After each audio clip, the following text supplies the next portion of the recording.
just in time for a third episode of our Tomb of Annihilation stream. We are sans one bard this evening, as Melik will not be joining us due to previous commitments, life rearing its ugly head, so to speak, and interfering with our game evening. So to jump pretty much right into a recap from last couple of sessions, just in case you're joining us for the first time. Our group has been brought to the Chult region, specifically landing in the port of Nyanzaru by their, I guess I'll call her their benefactor, a somewhat elderly, gnarled older woman named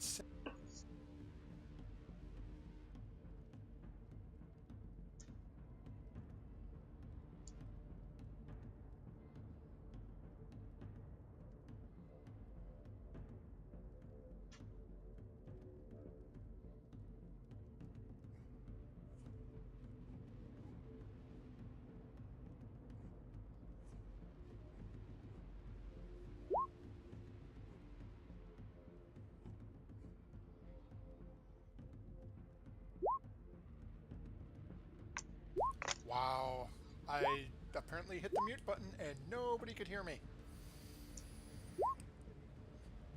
It's the best thing we never heard. Yeah, and welcome everyone. Sorry for that. Apparently I muted my dumbass during the beginning.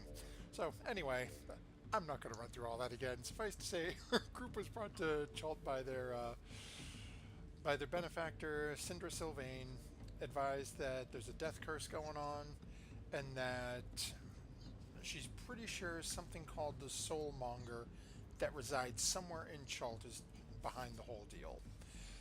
Through some key fiddle playing from our bard Melik, who, due to real life, unfortunately will not be joining us this evening, managed to get themselves a room and food and everything during their stay at no cost for the price of the bard's performances.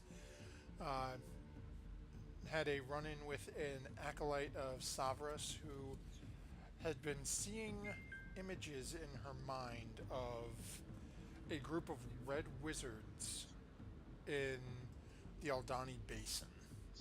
Upon heading to advising the group that she was interested in going there, gave them a large sum of money that was used to hire a guide who is currently leading them down the river in that general direction.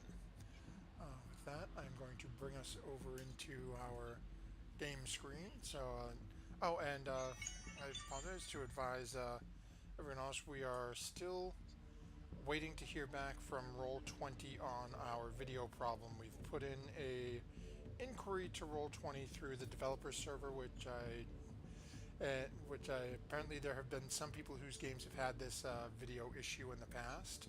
So we've got a couple of tricks we're going to try to test out this week and see if we can't get everything running back up. But with all of that being said, we left off the end of last week with our group just starting to come to consciousness after taking an evening's rest, to discover that... Well, actually, I don't know... who was the last one on watch last week? That was me, and I noticed that And you they were didn't missing. notice that? Okay. So is... I was also on watch. So as Devanay and Quinn have finished up their watch, and everyone is starting to come to consciousness for the morning, Devanay has noticed at some point from when they landed last night to when she was woken up by, I believe it was Melik who had the watch before you guys, for that last watch, that the paddles for the canoe are just gone. And that's where we pick up, as everyone has started to come to consciousness. Actually, I apologize real quick, JJ. I think I told you this last week. We rolled your hit dice for you when everyone leveled up in case we got into a battle. Yes, I heard this. I'm pleased with it. Okay, I figured you would be and you'd want to keep it, but it was like, I can't tell him he can't have it. No, I'm not going to turn down max hit points. No way. What? So yeah, for those who missed last week or may not have caught that, JJ couldn't make it, so I rolled hit point seeking. I give him at least a temporary bump, so I didn't kill his character if combat had happened, and of course, crit his HP. So I said he's gonna see the video. I gotta at least offer it to him. So. So that being said, after oh, and I'm sorry, I should call out the key. Ooh, I lost my words. The key illusions from our Eladrin mage that kept those flying monkeys off your head. So don't forget, Quen, tonight you do have that free nat 20 you can use at any point. It does disappear at the end of the night. And then Devaney and Solana, you both have inspiration for this week as well. Right. Thank you. Yay! Okay, so what's the group doing? Is everyone's coming to consciousness? Well, Devaney is gonna wait till everybody's upright, one way or another, and start asking around to see if anybody noticed the paddles were missing, specifically the people that were on watch. I had first watch, and I didn't notice anything. The paddles were still there? I didn't notice anything. Malik? Okay, so give me a second. I gotta jump over here. Actually, have prepared statements for this one. As Malik's coming to consciousness and once more, cleaning and making sure to take proper care of the fiddle. First off, why would I get rid of our paddles? Y'all don't know anything about me except that I love this boat. Love this boat. Second, I did see a creepy little bugger around our boat last night. Little black thing with a white face. I scared it away from our good boat, but probably once I left it and came back, it must have come back and stole the paddles. Whose watch was after mine? Who didn't watch the boat? It was my watch. I was? Our poor boat. Malik starts to walk away and just sort of crying, little bit to himself of stepping away from everyone. Devaney will roll her eyes at Malik's back and say, like, drama queen, or, with the appropriate saying of the time. And bards. We'll or bards, yeah, that works too. And we'll go over to Solana and ask her if, are you good at making paddles by any chance? No, but I got a lot of sticks. Do you want a stick? That might help. I can find a stick. I look for sticks. Go ahead and make a survival check. Okay.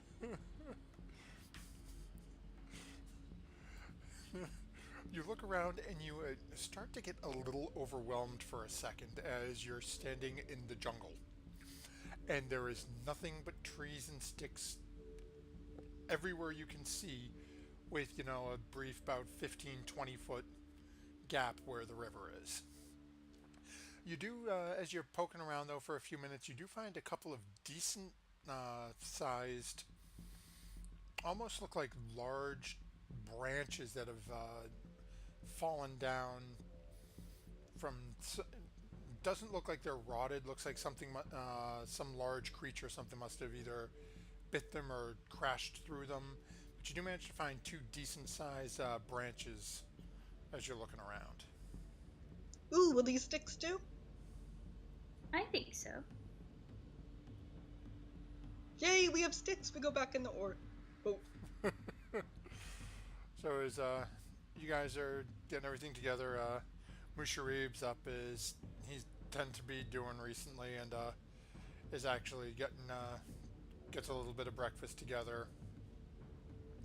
Gives everyone out, rations out some water, some food, so you guys can eat something. After the meal sets up and you guys head back over to the canoe, he looks at the two large branches you've got and says, we have to do a little work on them, make them functional, but they're large enough they should work. Anybody got any skill with wood? No, I've I had. believe I could do something with them. Okay. You want a hand? No, I will be fine. Okay. And hands them both over to you. Go ahead, JJ, and make your roll with your with your tools. Wow. We have paddles. Yay! So as you guys watch, is this lizard folk that has not been always the smoothest communicating with you guys in the strange way. You're not used to the way he speaks yet. It's only been a couple of days, and you watch as with his woodcarver's tools, takes him no more than half an hour. Deep cuts and carves out two paddles that are actually a little bit nicer than the ones you guys had to start out with. As he sets the first one down and works on the second one, you guys can hear Musharib just looking and sort of give that wolf with like looking at the brand new paddle he's just been carved out by this lizard folk. So as he starts For the finishing touches of these paddles, like there's like these little jagged edges on it that I can't be bothered getting with like carver's tools. So I'm just gonna like kind of gnaw them off with my teeth and just make them all nice and smooth.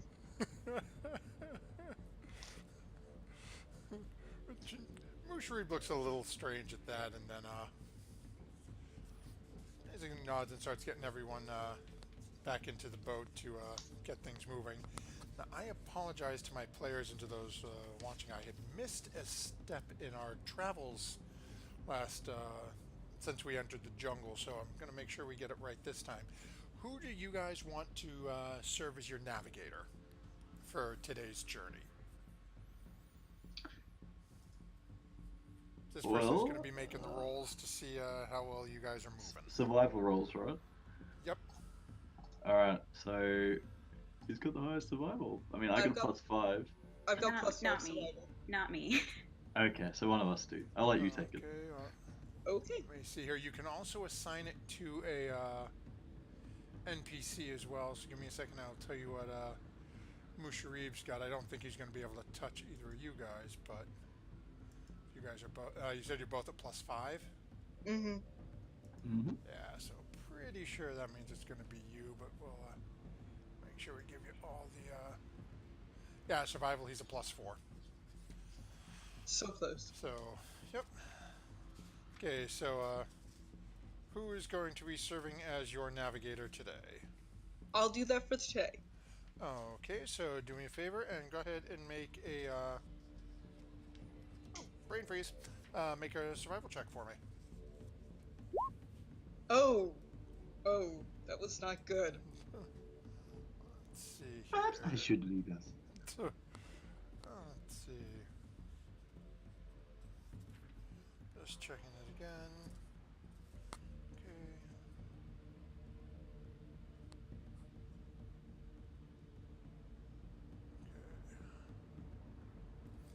There we go. Okay. And one more for me, Solano, where you are a navigator. Roll a d6.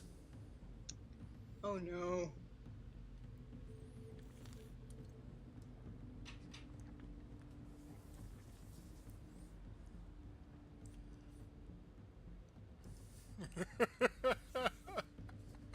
No, JJ, be nice. Okay, so we got. Okay, it's over here.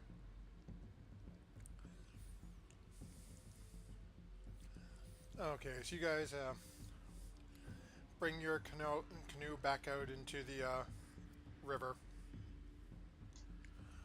And Musharib takes back so he can steer again. Got Solana up front serving as the navigator. As you guys start to take your canoe out to make your way through the day. Ooh, can I do something? Sure. While Solana is kind of distracted by navigating us, can I attempt to grab some sticks from her? Okay, you can try to. You're gonna steal Yeah. sticks from me? I Mm. mean, I don't know anything. Go ahead and make your roll. What do you want? Well, if you're trying to steal, sleight of hand. Yikes. So, Solana, as you're trying to navigate and you're pointing things out, all of a sudden you start feeling a hand reaching down beside, right against your side, and it sort of slips down your hip a little bit, like you're looking for your bag or where you're keeping your stuff. Creepy. Well, that's inappropriate. Nice to get to know you too. You have sticks, don't you? I do have sticks. Would you like a stick? Yes, stick would be good. I offer him 5 varieties of sticks. Now, how long are these sticks? That's what I'd like to know. Anywhere They're between big sticks. 3 and 6 inches, because they're 4. Okay, tiny. Alright. Beautiful. Alright. So, while we're doing this this short journey, I got a little thing here. I'm gonna make some blowgun needles for my blowgun. Okay.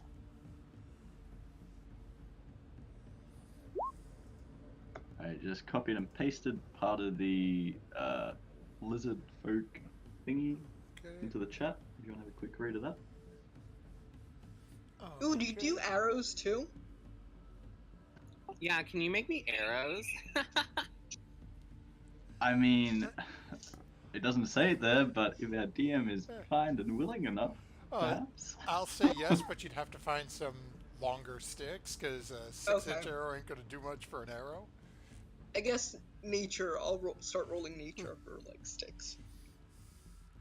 So as you guys make your way, continue on the travel, and everyone's sort of paying attention to this little, well, we won't say dispute, so to speak, but this little interaction between Solana and King Gizzard, except for Malik, who's sitting with, sitting back near Musharib, just starting to play away a little on the fiddle.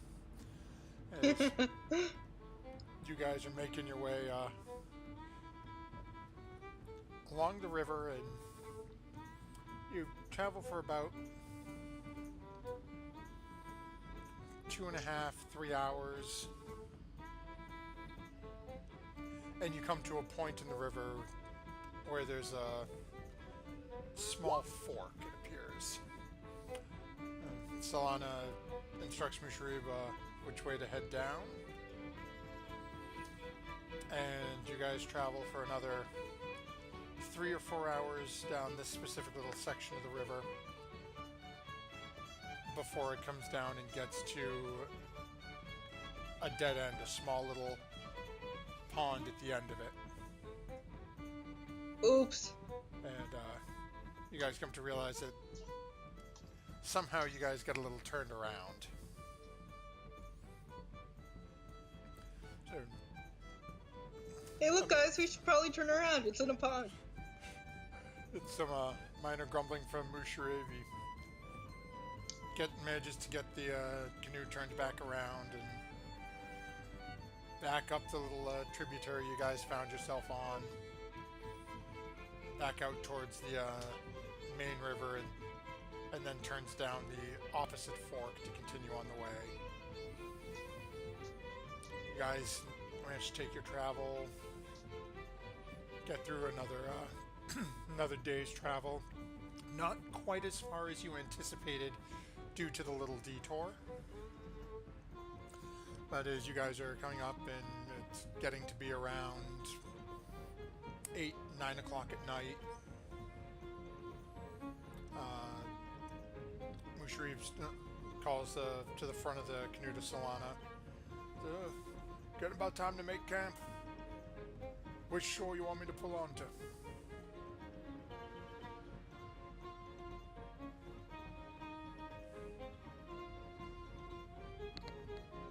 Solana, you still there? Oops, sorry, I won't push talk now. I asked, what shore do you want to go to, guys? The left or the right? Right is right as far as I know. It really Right, it doesn't is. matter.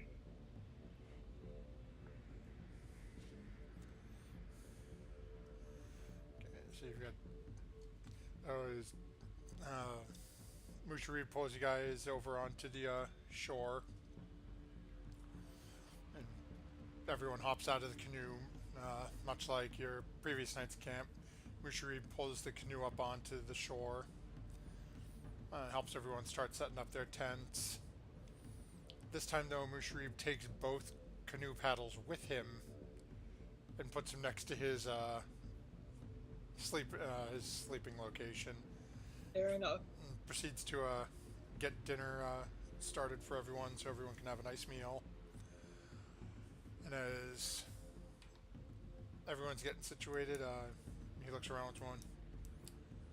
Okay, everyone, how are we handling watches this evening? I'll take the last one. I'll take the first one. I'll have a watch. Okay, so Solana, Quen will take middle watch. Okay. Sorry, I have Gizzard with one. Gizzard and Quen, do you have a preference which one of you is first and second? Quen can go first. There we have it. There we go. Quen and then Gizzard. Okay, so for all four of you, I need perception checks for me. Ouch. Yeah. I perceive everything. Okay. Wow, you weren't kidding. You and Gizzard, man. We got this. Okay. So as everyone has their meals and gets prepared to settle down for the evening, is there anything anyone wants to take care of this evening? No, I'm good. Okay. Would I need more than an herbalism kit to try to make healing potions? I believe so. I believe you would need an alchemy. Alchemist. Let me just double check that. What good is the herbalism kit then? Typically, it's used to give you aid in stabilizing someone who's at 0 hit points. Oh, well that's good then. Let me Okay. see here. 40. Just can't remember if there's anything default in DMG about it.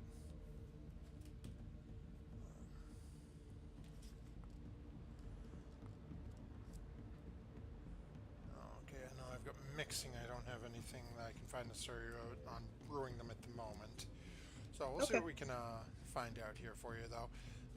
As you guys start to take your watch, Solana, you make sure you're paying extra attention now, remembering what Melik had said about the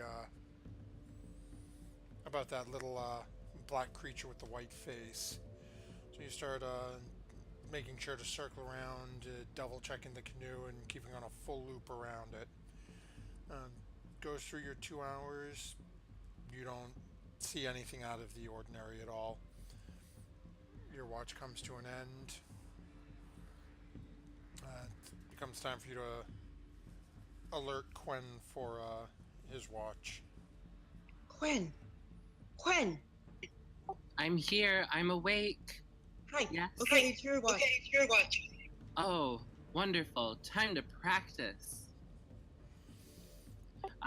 Quen stands up and shakes off the trance he was in and walks over towards the boat and just kind of gives everything a once over and then pulls out his rapier and then, just starts practicing again because he's still in quite a summery mood right now and wants to be ready for any sort of dashing heroic actions he has to make.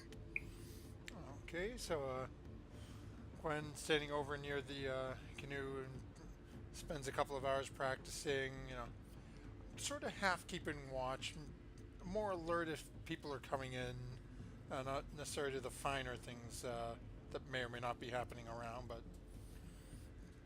the 2 hours go by, no noises outside of your own practicing. Everything seems quiet. It becomes time to wake up your lizard friend for his watch. King Gizzard, my lizard friend. Hey, wake up. It's time for your watch. Time to get out there and show them what you're made of. I am made of scales. And what wonderful scales they are. Thank you. With a little spring in his step, he's gonna get up. Okay, and any specific actions that King Gizzard will be taking this evening, or? Yeah, I'm gonna be staring out into one direction, and just whenever I hear a noise, I'm gonna quickly dart around, and just like stare in that direction until I hear another noise, and then quickly dart around like to that way. And like this whole time, I'm like almost unblinking, and my eyes are like just like darting like all over the place. It's kind of creepy.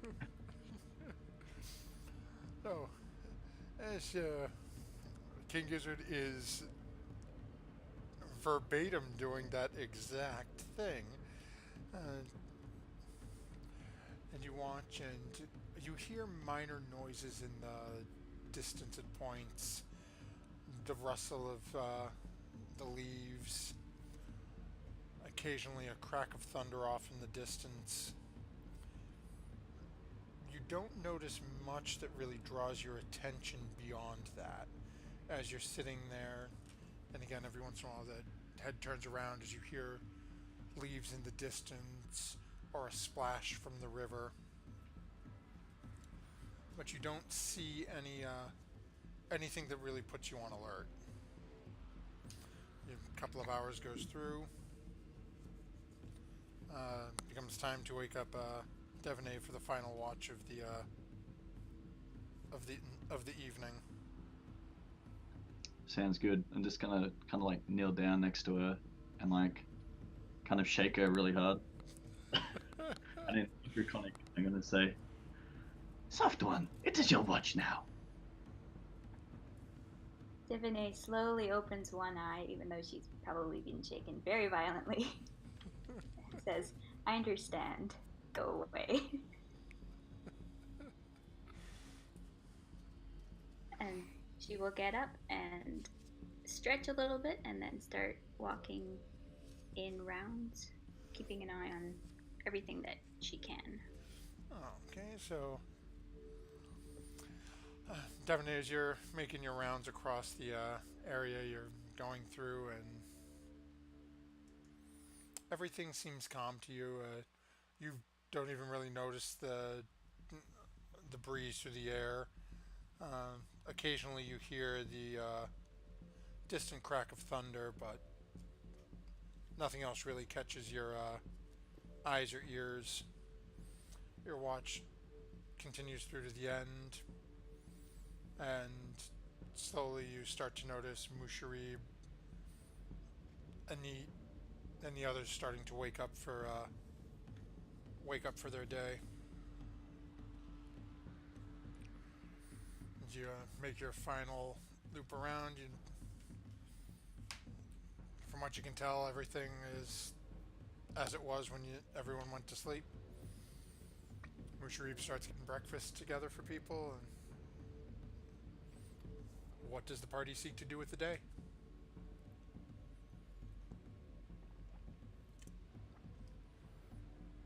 Continue on, I guess. Down the river. Okay. So, Juan is really eager to see one of these little black creatures that's kind of been poking around. Okay, Quinn, go ahead and make an Arcana check for me.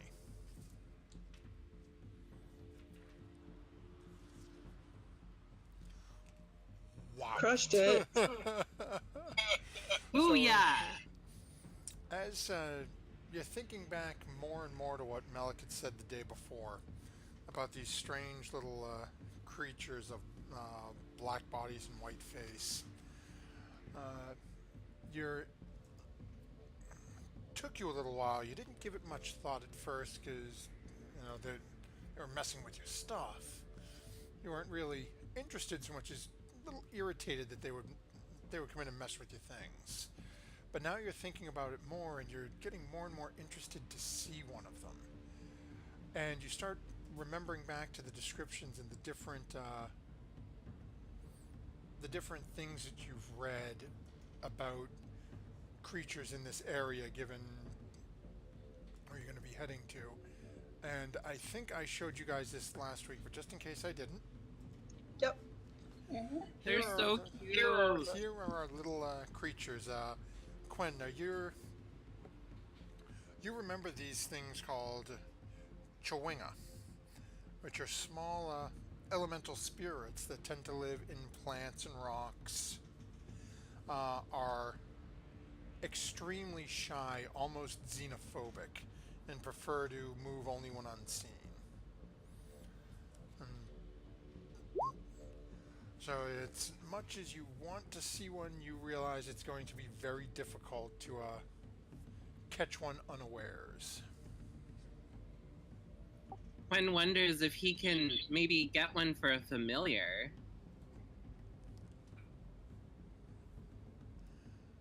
That's interesting.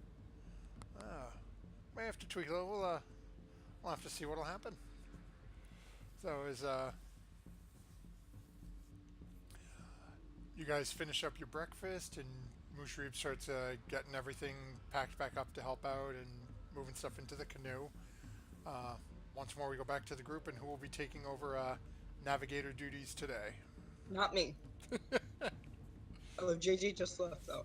So, Huh? me. We just lost JJ? In the Roll20 D&D voice we did. Yes, we did. Oh yeah, we lost him in here too.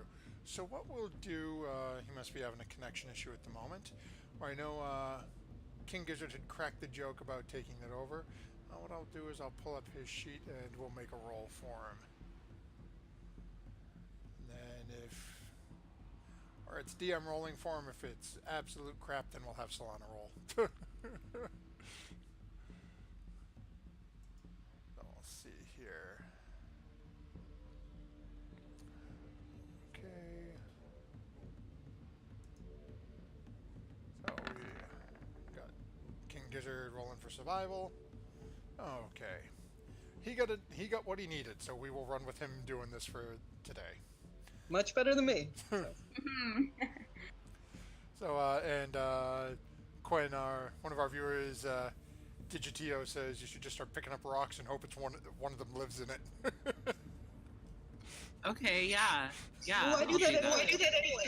Yeah, I mean, I would like for Solana to maybe help me do that. Okay. Are they Fae or are they nature? From this, what Quinn picked up in the little bits of conversation. Actually, go ahead and make an Arcana check, Solana. Oh crap. Can I make a nature check? Sure, it'll lead to different. You learn different information, but go ahead. Oh, okay. Nice. Okay, you are 100% certain they are not of the natural world of the prime-material plane. You're not 100% sure where they originate from.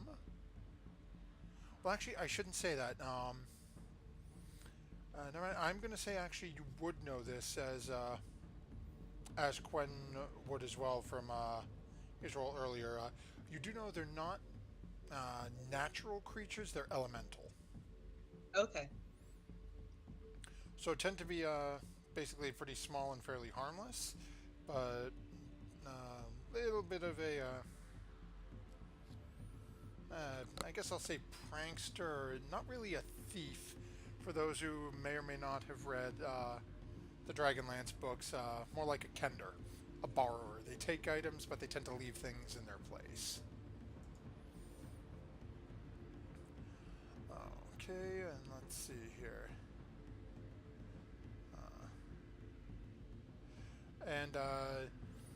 Do me a favor, both Quinn and Solana, is everyone's getting ready to pack up and get on the boat.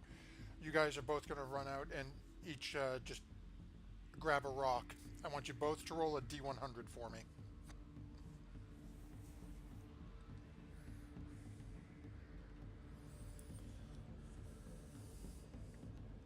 Okay.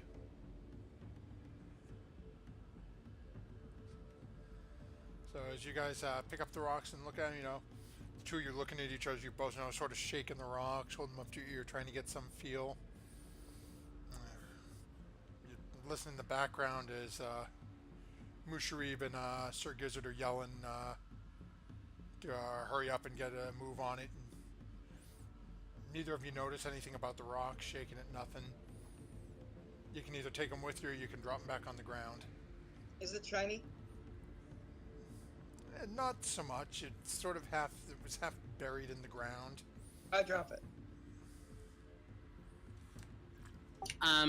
Quinn will take some little bits from breakfast, like some berries and stuff, and will place them underneath where the rock was, and then place it down gently right where you found it. Can I look for sticks too for King Gizzard to craft potentially? Okay, I'm sorry, you what now? Can I look for sticks that King Gizzard could potentially craft into arrows? Sure, go ahead and make your roll. Either survival or nature, whichever you prefer.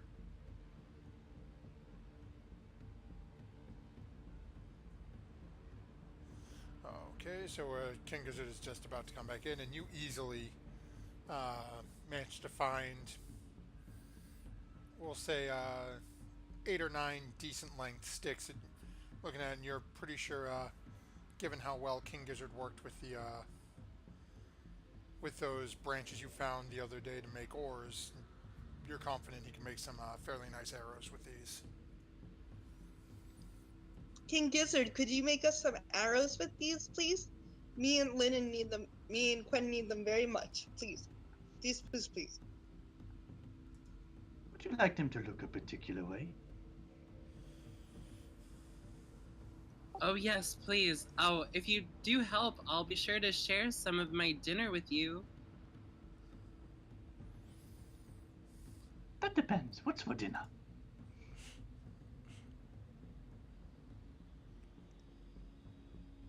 I don't know. I can find fresh food and water for me and 5 other people, though.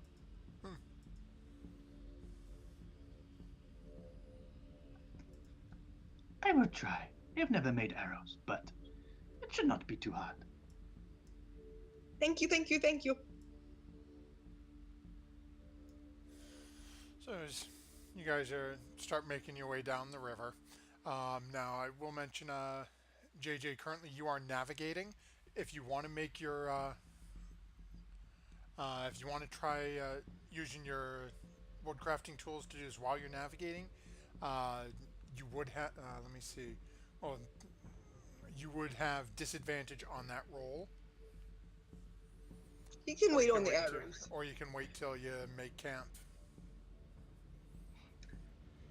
Yeah, I'll wait till we make camp. Okay. None of that disadvantage stuff. No thanks.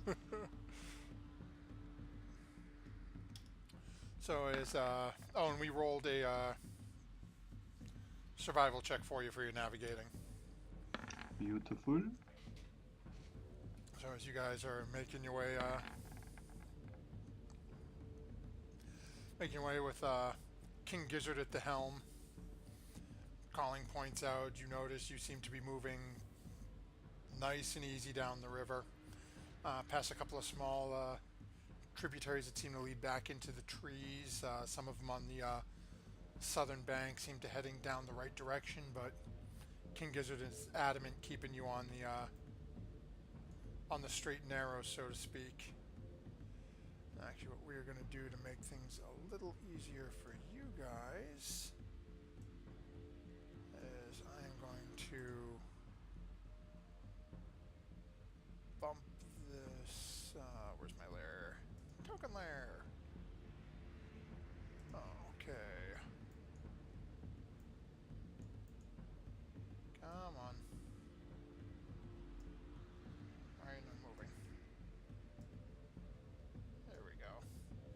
Okay, forgive me, I'm just dragging something down to,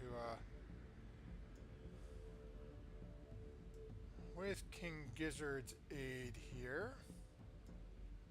I don't know how well you guys can see that little red hexagon. But that is where you guys have made camp and where you're leaving from at the moment. So, Okay. and that will be bounced around. I'm not going to move it until after your checks each morning for your navigator, because depending on your roles, you may or may not know exactly where you are. So as King Gizzard's calling things out and pointing, you guys are moving right along. And again, as he's moving around, you notice a little bit of movement in the water beside you guys. You look down quick and you can't see anything. The water's far too murky, but you can definitely tell that there are living creatures around you. But as you're moving through, you don't notice anything out of the ordinary. As you guys travel along, Musharif starts calling up to King Gizzard and then looks over at Devaney.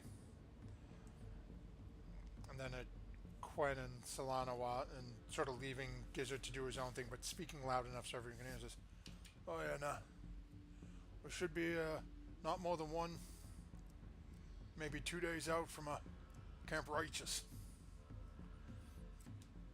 We may be able to make our camp there, and actually be able to sleep in a bed, not in these tents and on the ground." What is Camp Righteous? Oh, well, it's an old abandoned camp. Used to be who was it? Order of the something. Order of the Fist, maybe. Some old order set up this camp along the river, and sort of got abandoned with all the critters and whatnot in the jungle. It still stands for the most part, you know. Maybe a decent place to make camp for the night. It's only a couple of days further down the river. Well, if you think that's a good idea, sure, we can stop there. What do the rest of the group think? What's wrong with sleeping on the ground? I have been enjoying it. I'm That's sure it there's too. lots of ground at the camp for you all. With that, Malik just chimes in. Well, it would be lovely to have a bed to sleep in for a night.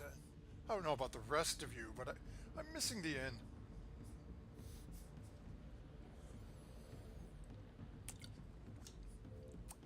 There was no lizard there. Just false advertisement. But my friend, you were the lizard there. There was no false advertisement. You were there. I'm not the big loud lizard. Now perhaps if you were a lizard. Malik would just sort of laugh and go back to his business. Quen, let's just hope they don't have David killing the DM.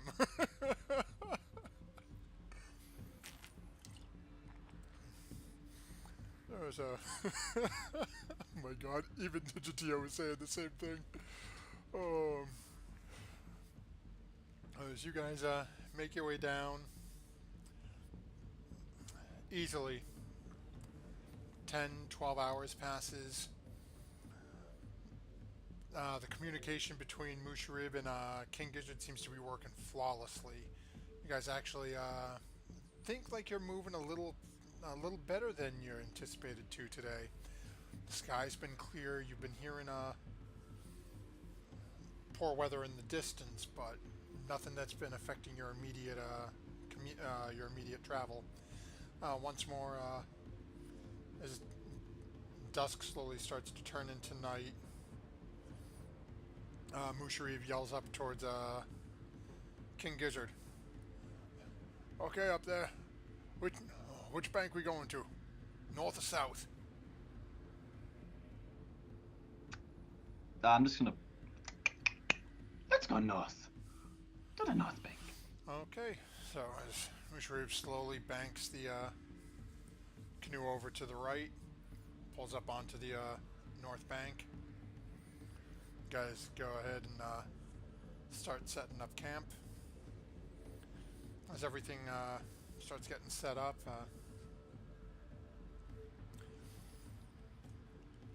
Mushariv starts getting dinner together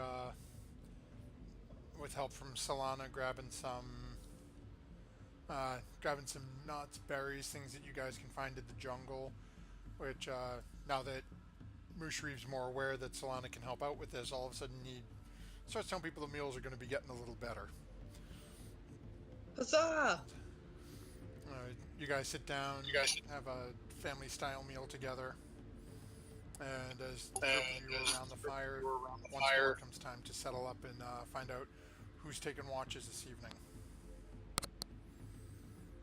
Last watch, please. First watch.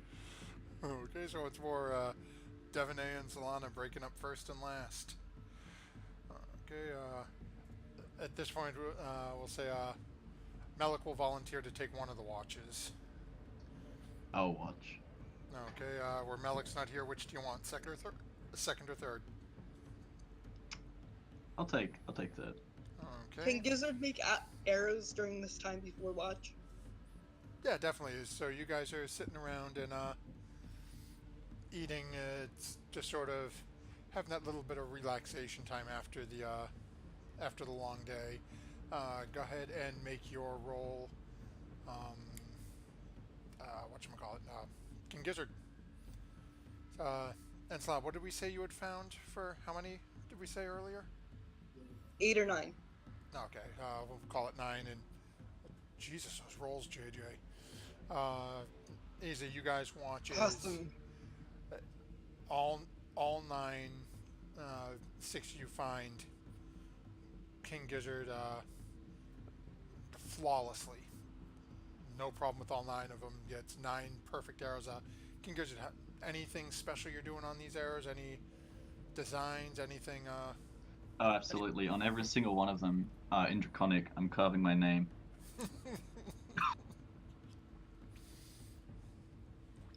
Can I look for poison? Or do I not know that yet? I don't think. Go ahead and I guess I'll say make a nature check for me.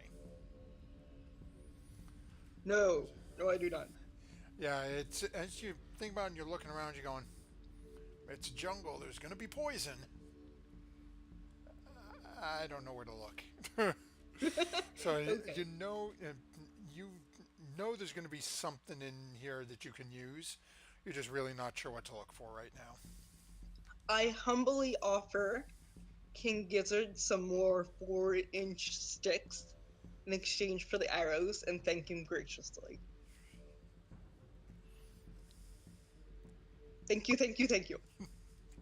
Just give a nod and take the sticks and just start, carving out my little blowgun needles with them. Okay, and go ahead and make your roll for that.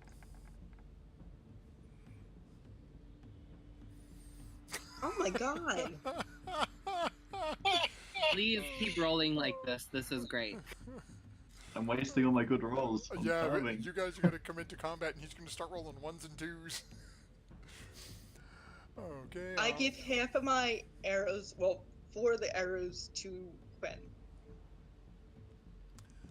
Oh, thank you so much for this generous gift. Wow, King Gizzard, the wizard lizard.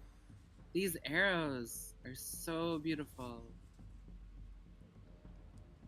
They are just bits of wood.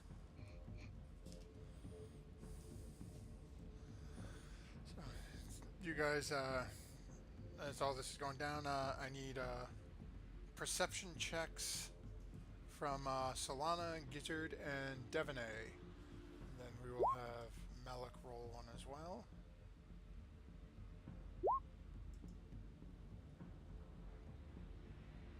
Darn. Wow. Okay. So, I'll be honest, given the rolls for everyone else, the first three watches fly by absolutely nothing. Solana, Gizzard, and even Malik looking around at every little noise or splash or anything that's heard. You guys are instantly on it. No, it's nothing to be worried about. It's just the normal sounds of the evening. Is everything at the first three watches end? Devaney gets woken up by King Gizzard for her watch, and Devaney, as you're moving around, you're noticing the same noises that they were hearing. You're not seeing anything out of place, but you're a little bit more. You don't quite know where the noises are coming from. You're hearing the rustling and the movement in the water, which draws your attention. You head over that direction. Then you hear rustling in the trees on the other side of the camp, and you go running back over to the other side. So your 2 hours is a little more harrowing for you, as you're not noticing where these, what exactly is causing these noises. But at the end of the 2 hours, other than a little frantic running back and forth, you know, nothing else has happened. Nothing out of the ordinary. Paddles are still in the canoe. Nobody's packs look like they've been rifled with. And everyone starts to come to consciousness for the morning.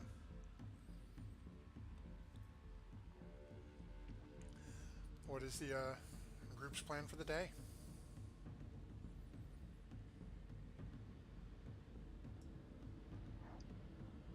Well, I'm assuming we're keeping on track, so we'll jump in this canoe. Unless you want to walk. No, we're jumping in the canoe, and I defer to King Gizzard to be an navigator. I will take it again. That is fine. Okay, so King Gizzard, go ahead and make a survival check for me. This is where I fail. Oh, nope. No. So you actually realize that as a result of your great work yesterday, as you guys are looking around, you are right over here, just a shade, just under the first S in Shoshen Star. So as you guys get everything packed up into the canoe and start heading back along the river with Musharib in the back, you guys head out along your way, and then let's see here.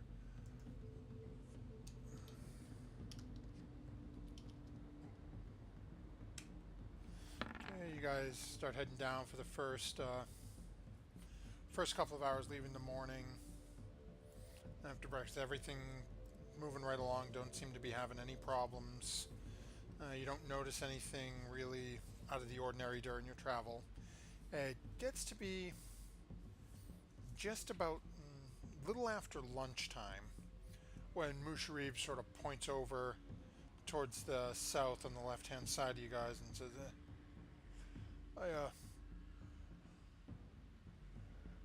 if we go around this next bend up here, and then we land the boat, Camp Righteous should be just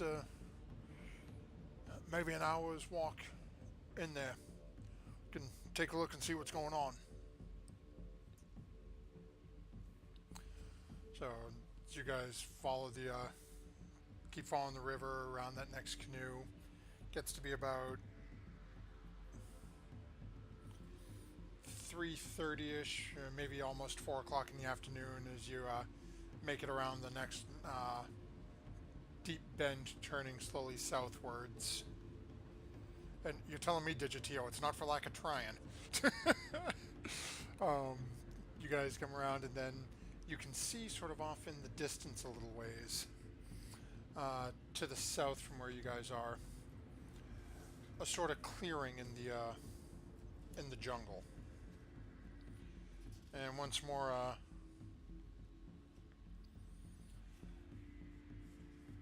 Mushari points over to it. And there it is. Are you guys still interested in stopping at the camp? Sure. Yeah, Devaney is. Yeah, they probably want pets, so I suppose. Yeah, Malik is. People are saying that Malik's nodding passionately about it. So as you guys pull over to the southern encampment, start getting everything out of the canoe, get it situated in a nice tight spot. Mushariv, with a little help from Solana and everything else, manages to get it secured, get the paddles hidden away, and you guys turn and start making your way southeast a little ways in. And as you do, we are going to actually, let me jump over here real quick so I can grab your tokens. Actually, no, we are going to... Anit is going to stay with the canoe and actually guard the canoe. Make sure nobody plays with your stuff.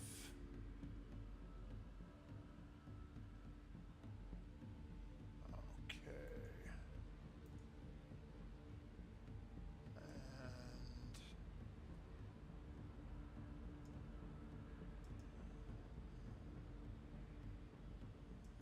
you guys are going to be coming in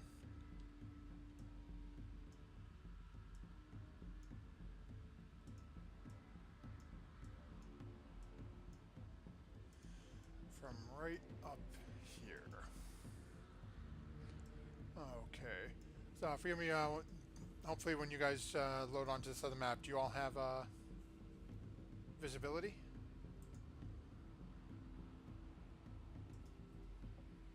Quen has dark sight. Well, no, I mean, can you all see on the screen? Yeah. Mine's still loading. Okay. Yeah, mine's still loading. Yes. Yeah, I got it. Okay, perfect. So all I'll do is I'll start give you guys the info while this is all loading up for you guys. So as you guys managed to pull the canoe off just about maybe 150 yards north of this clearing and camp embankment on the side of the river, and you've come across an abandoned riverside camp strewn with wreckage in different points. The tents are moldy and tattered on the top, and from what you can see, it looks like most of the permanent structures have been burned to the ground. As you're looking along the shore straight down south from where you guys are coming down, you see that there are a couple of rowboats actually a little ways down there and currently tied up to the dock. As you look into the as you're looking into the camp a little ways, you see a ridge, and into that ridge is a stone statue. It's got to be 70, 80, 90 feet tall. It's hard to tell from this distance. Carved to look like a man with a crocodile carried on his back. Between the statue's feet is a stone archway leading into a dark tunnel. To the left of the statue is a crude animal pen with a small, panicked bird running around. There don't appear to be any other signs of life in this area. So I'm assuming this crocodile, it's dead, right?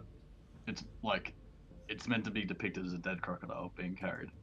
Yeah, it's literally shown like these, the feet right here. Yep. That's basically the foot of the statue.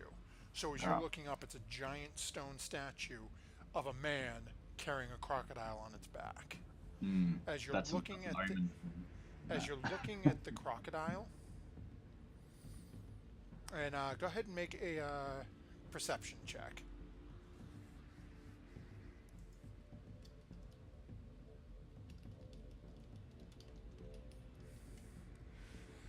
Luckily, given the size, it wasn't overly difficult. Thank God. As you're looking at it, you don't. The crocodile doesn't look like it's injured. It looks like it would be a healthy, normal crocodile. It's just being carried on the back of the man. Can I go ahead and identify the birds? Sure, I'll go ahead and make a nature check. Or I should say, were you able to load in, or are you still trying to reload? I reloaded and it's still giving me a really bad on that. It's probably the line of sight. Yeah, I'm gonna have to load back into the game. Is it the line of sight that's still Yeah, it'd just be the line of sight. That's Oh, all. it's black and jagged? Yeah. Oh, Yeah. yeah, try Oh. move your token. Oh, I'm so sorry. Nope, that's okay. It's... Oh, yeah, that's why. The dynamic lighting is going to mess with people around the tents. So as you move, it's going to affect what in where you can see. So, go ahead and make your nature check for me then, Solana.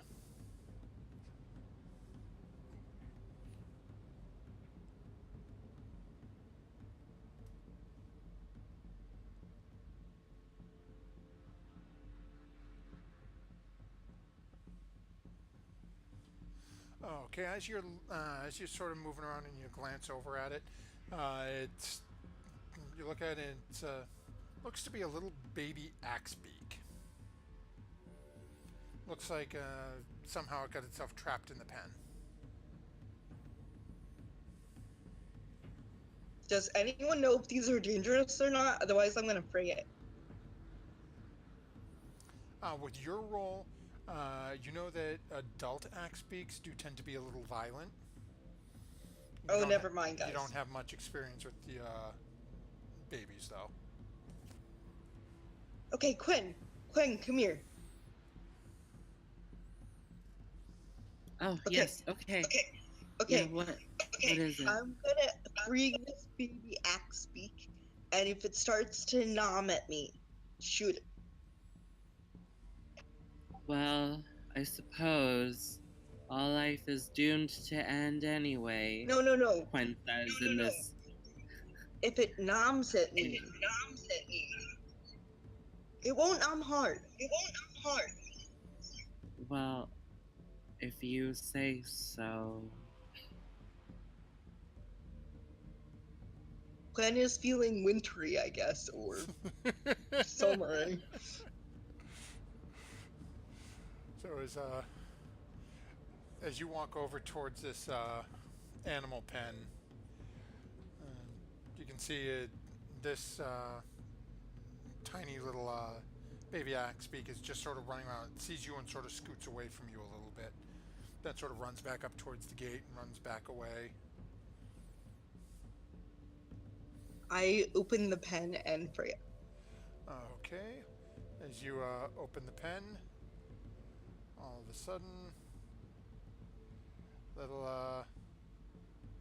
toddler axe beak takes off running like a bat out of hell, straight off and disappears into the wilderness. But I named him. Goodbye, Bob. So, Bob the axe beak has made his way out into the realm. For the rest of you, feel free, move your tokens around, go where you want to go, explore where you want to explore. I'm actually, I can't see any of the tokens. Okay, give me a second here. Let me see. Did I not give you sight. No, it says you have sight. Oh, I didn't link it to you. Give me a second, I got. Oh, okay. You got it now? Yeah, I got it now. Okay. Perfect. Just gotta jump over and make sure. Yeah. Okay, now you should be good to go. Okay, so as you guys are poking around, as Gizzard, as you and Solana are, actually that's Devanay. Where is Solana go? Okay, so as you and Devanay are looking at the tents, you notice these have all been slashed up. Looks like during whatever battle happened here, that the tents, while moldy and mildewy, are definitely definitely a little torn up and shredded from the last battle. Okay, Solana, while you're down there, you notice that you have, John, these tents are much larger than the small ones you passed through a little earlier. They're in a little bit better condition too. They're not, they don't look to be burned to the ground. They're still somewhat standing. Is that an active fire? No, the fire there is not active at the moment. I go into the tent and top in front of me. Okay, do me a favor, go ahead and roll a d6 for me. That was probably a bad idea. Okay, and stick your head in, poke you around. Tent's empty. You don't seem to see anything within it. See remnants of where a bedroll once was, but isn't there anymore. Looks like all the earthly possessions that were in this tent have been stripped away by someone or something already. Bummer. Okay, Quinn has found his way to the animal pen that is now sans one crazy Bob. King Gizzard has found his way standing in front of the giant stone sculpture.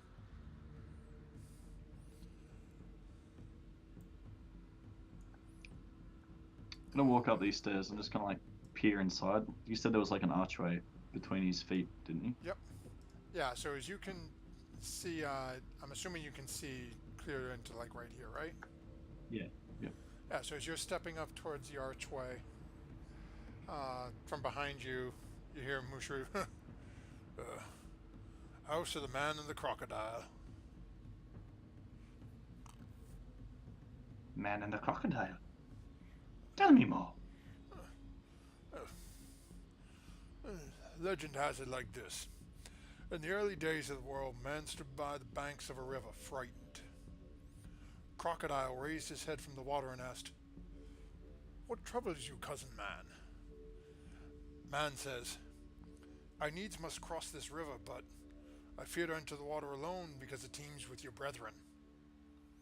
The crocodile replied, "It is true, you would not be safe, but I will carry you across the river safely on my back, if you promise to return the favor." Man agreed, and Crocodile bore him safely across water. When they reached the far bank, Man asked, "How can I repay you?" Crocodile replied, "I wish to see the realm of humans, but I fear to go there alone because it teems with your brethren. You must carry me on your back across your realm." Man had been tricked, but a promise is a promise, so he carried the crocodile safely on his back across the entire realm of humans, a journey that lasted many years. He also swore in his anger that never again would men and crocodiles be friends, and so it has remained ever since to this day. That crocodile could have well been my ancestor.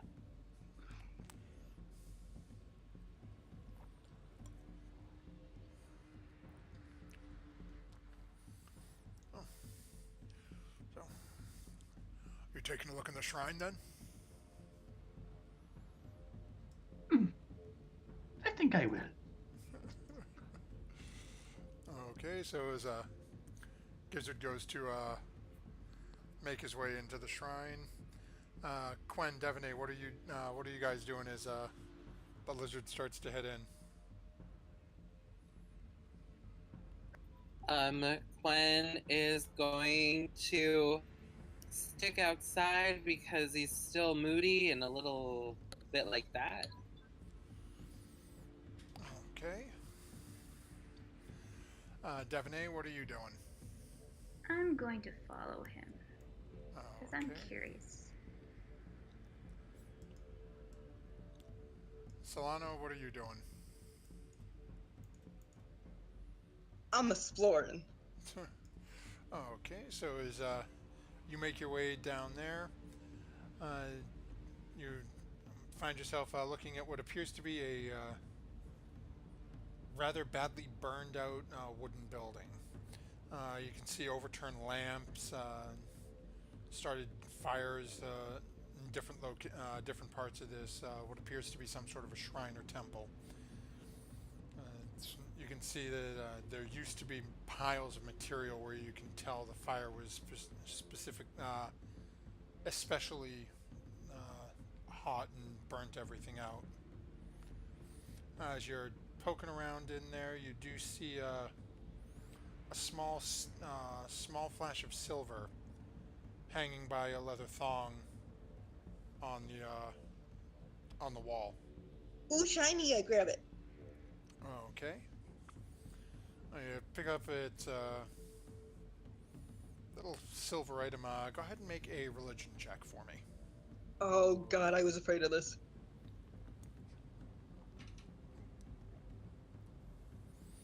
Looking at take a couple of minutes. You're not really sure who it belongs to, but it's shiny. I do like shinies. I'm gonna keep it. Okay. As you're exploring down there, and we have Devaney and King Gizzard heading in. Do me a favor, King Gizzard. Jump back 2 squares for me. I need. That doesn't sound good. Roll a d20 for me.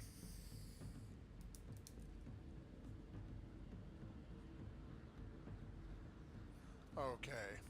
So as you're walking into this large room heading over, and Devaney, would you have run to catch up with him, or are you a few feet behind him? I'm a few feet behind him. I'm a little more cautious. Okay. So as you were already heading in first, King Gizzard, before Devaney managed to catch up with you, as you get about 10 feet into this middle of this 20-foot square room, all of a sudden you hear a click. And the floor Nice. drops out from underneath you. Go ahead and make a dexterity save for me. Okay. So you are going to take half damage from this, from Nice. your fall. So you take 3 damage as you manage to somehow land on your feet 20 feet down. As Lizard always lands on his feet. Devaney, as you were not quite caught up to him as of yet, and being a little more cautious, do me a favor, go ahead and make a perception check for me.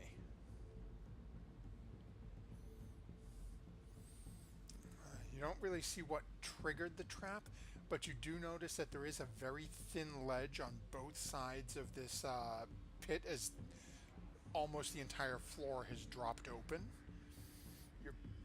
You think you might be able to make your way across the ledge.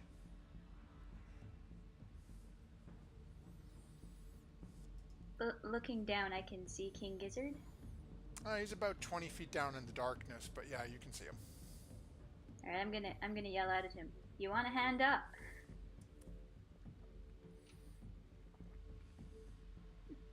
No need to cut off your hand. I'm sure I can get my way up. I will repeat what I said in Draconic. Maybe it will translate better. Ah, King Gizzard like catches on. Yes, hand would be good. All right, so I'll throw down my rope. Is there anything I could tie it onto nearby, or is it just me pulling them up? No, there's really nothing around on this side of the on this side over here. As you're looking through over to the next section, you really can't see much over there that looks like a good spot. Do you think maybe if you how long is your rope? I'm assuming you got 50 feet. Yeah. So 20 down,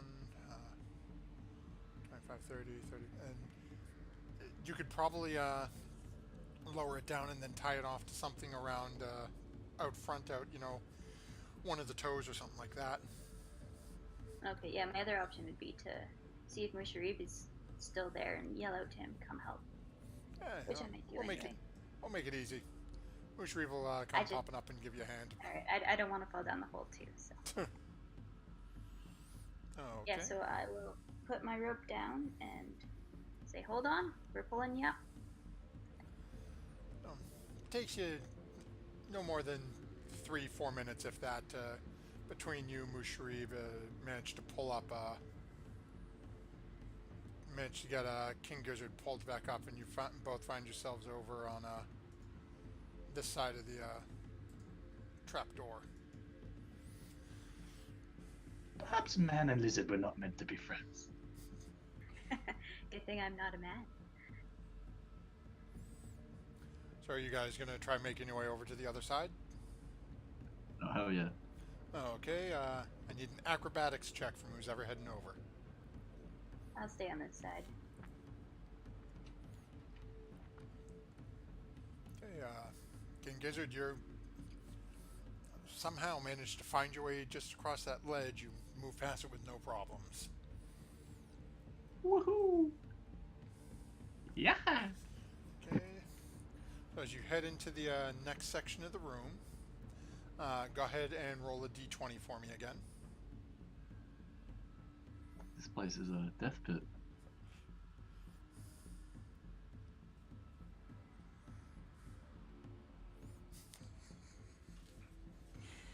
Oh, it really is for you, apparently. Oh no. Go ahead and make a dexterity save for me.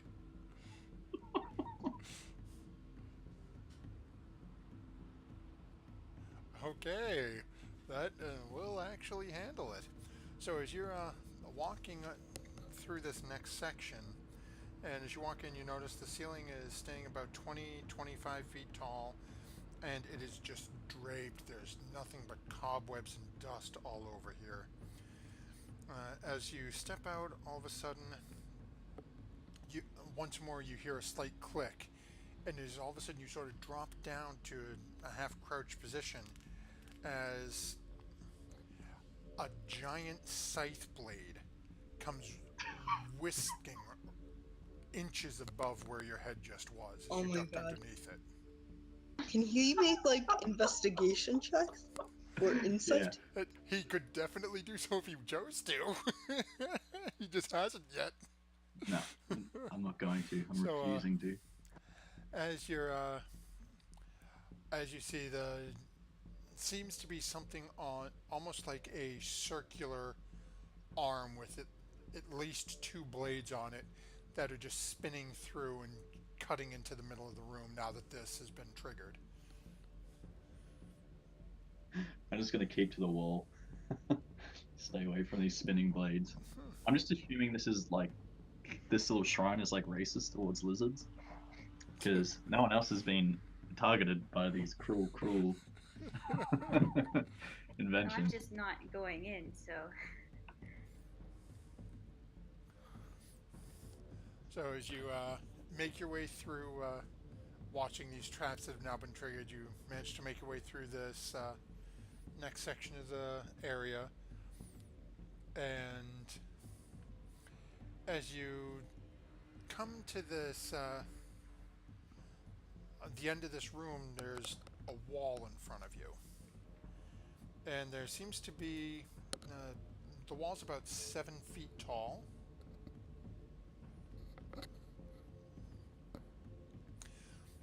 You definitely get the feeling as you sort of reach your hand up and give a little half jump. The ledge is clear. You feel comfortable that you can probably climb up it.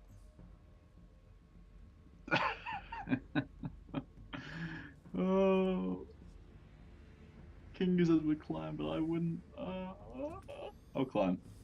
Okay.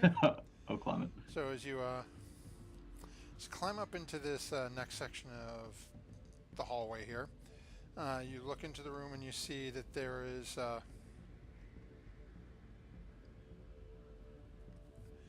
section of floor which is tiled in a 4x4 pattern of squares. There is just a couple of inches between the ledge where you're currently standing and then the tiles start, so you don't have much room to work with without having to step on the tiles. As you're looking at it, though, you can see the pattern covers the floor from wall to wall, clear back to another 7-foot tall ledge.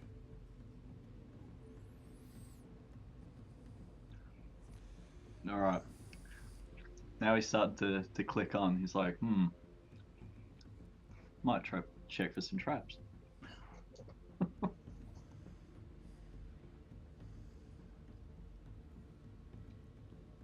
Okay, so go ahead and make an investigation check. Now we're good. You don't notice any traps. Do me a favor, go ahead and make a what's your 15 what- it should be. your regular perception? Your passive perception is 15. Yeah. Okay, so as you're looking for traps and then you stand back up, and as you sort of put your head up and go, looks safe. In the distance, you see a doorway, and on the doorway, in the distance, you can barely make out a 4x4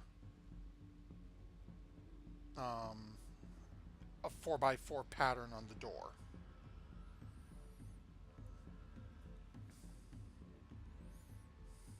From where you're standing in the height, you can only see the top 2 rows. Anything special about these top 2 rows? Any special, like, tile marked differently? As you're looking at it, you see that on the top 2 rows that you can see, one of the tiles on each one is glowing. Oh, it's glowing good or glowing bad? Devaney is going to yell because she can still see you, I'm assuming, or at least hear you. From that distance, yeah, the halls are high enough so you can see him. And again, you can see him and you can see the spinning scythe blades in the room behind him. He's about 7 feet up. You can see him. From your distance, you can, it's very far away for you. You could make a perception check for me. Well, those have been going well recently, so... Just I know your passive isn't enough to see it. Yeah, so beyond, you can see him, Just stuck there. but it basically, everything right past him sort of fades into the darkness. Alright, what I'm yelling at him is, what are you seeing? What's going on?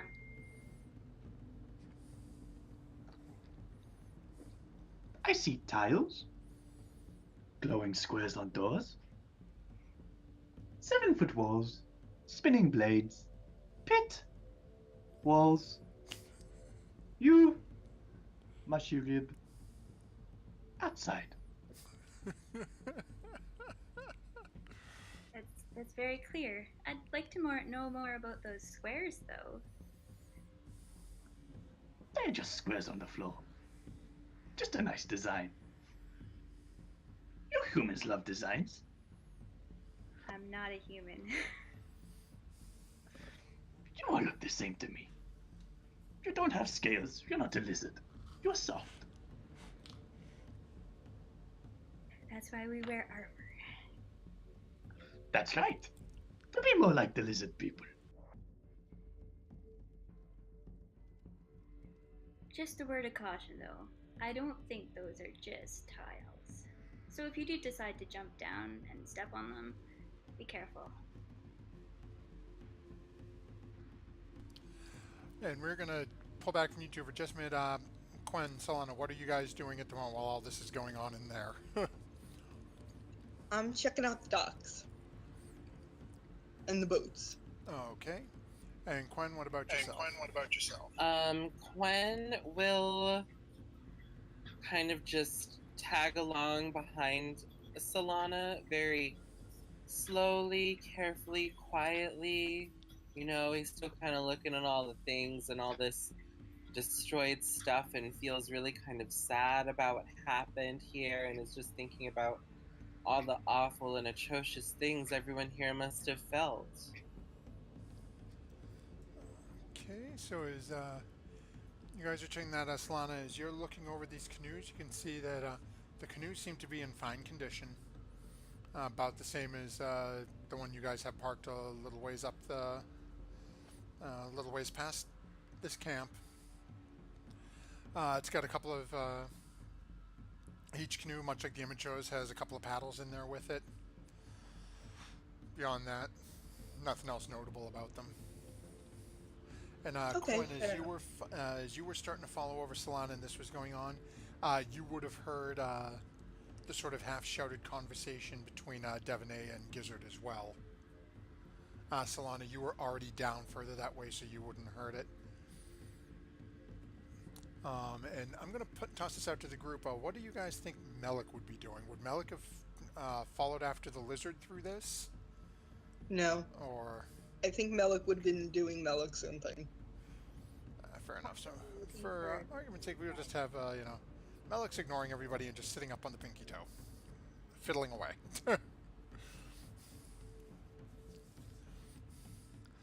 As you guys are exploring the dock and over there, we will jump back over to King Gizzard then, standing in front of a 4x4 room of tiles. It looks good to me. I see glowing tiles. Can I make a jump for the... How it's corresponded on the door, I can see the first top 2 rows, and in the corner one of them's glowing. Is that right? So as you're looking at the top 2 rows, let's see here, we are going to, because it doesn't give us... Okay, on the, basically the bottom row that you can see, so the first one as you're looking up, so we have the third one, which is this one down here, and then on the top row on the door, you have the second one, which would be this one here. Alright. I'm gonna make... Can I make a jump for the third tile? Okay. So it's actually not all that far, but it's a standing leap forward because you have nowhere to run. Yep. So go ahead and make an athletics check for me. Nowhere to run. That sounds very ominous.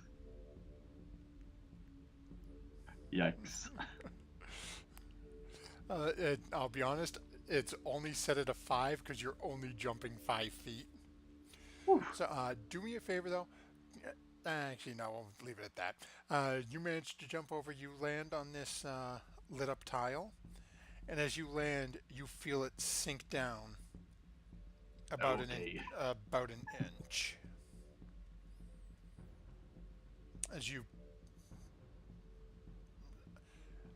As it sinks down, you hear a click. And as your head turns to look and try to see what's coming, we're going to take a quick 5-minute break. Hey. Suspenseful. So, Oh, no, thank you that's everyone who's thank you everyone who's hanging out with us and watching this evening. Gonna give a little more foreshadowing for you guys. Is next week we're gonna be running a raffle here on Monday for a yet to be disclosed prize. So make sure you're here next week. Like I said, we're gonna take about 5 minutes, top off our drinks and all that fun stuff. Thank you again, and we will be back with everyone in just a few minutes. Unless I die.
Whew, just had to put some washing on quickly.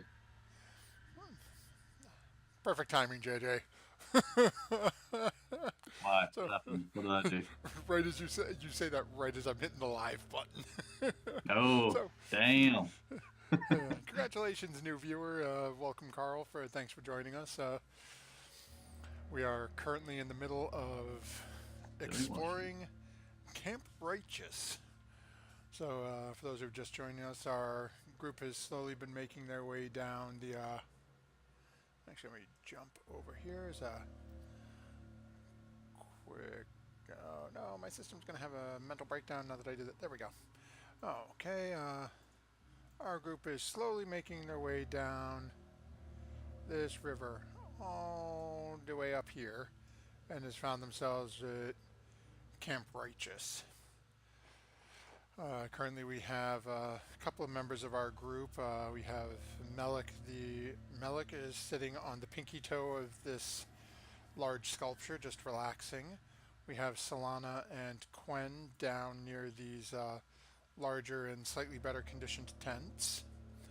Our guide Musharib and Devaney are standing at the entranceway, just in front of a large 20-foot by 20-foot pit in the middle of this room, and our friend King Gizzard the Lizard Wizard is currently balanced on a give or take about 2.5 foot by 2.5 foot square in the middle of this room, filled with nothing, wall to wall with these strange colored tiles. So, where are we going from here, King Gizzard? So there was a click. Oh yes, that is a. I forgot where I left us off. As this tile clicks down and you turn left and right, look up and look down beneath you. You wait.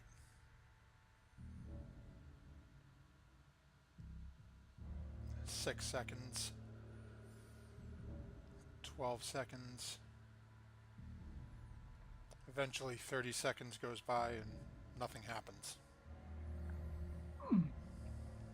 Alright, and I noticed that the other one on the door that was glowing was in the second?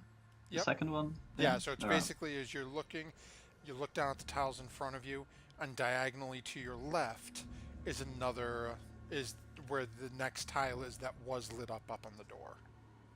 Alright, I'm gonna step on that. Okay. You step on that. Again, you feel it depress about an inch down. You hear the same click. And again, that same tightness up in the pit of your stomach. As you look around the room, nothing happened again. Can I just jump straight up as high as I can and like try and see which other ones are lit up on the door? Yeah, go ahead and make an athletics check.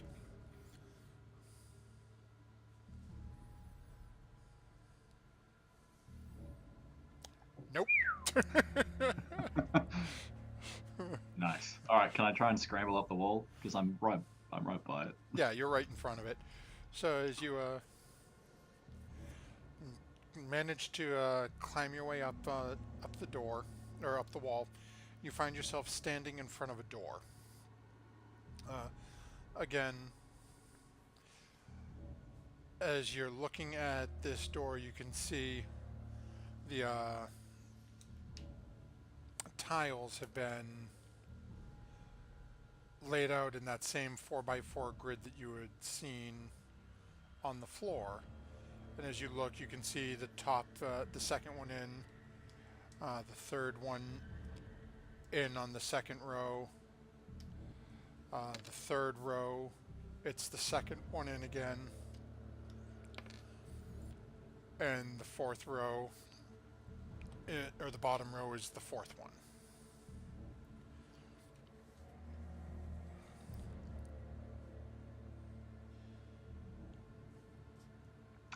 Alright, so after I've jumped on them and they've clicked in, when I've stepped off, have they clicked back up or have they stayed clicked in?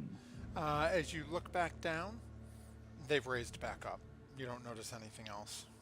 Okay, I'm gonna call back to Devaney. Soft one.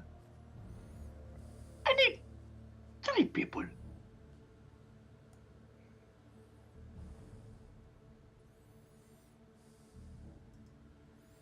I'm not sure I can reach you. There's a pit in the way. I could get past it. I don't think I can jump that far.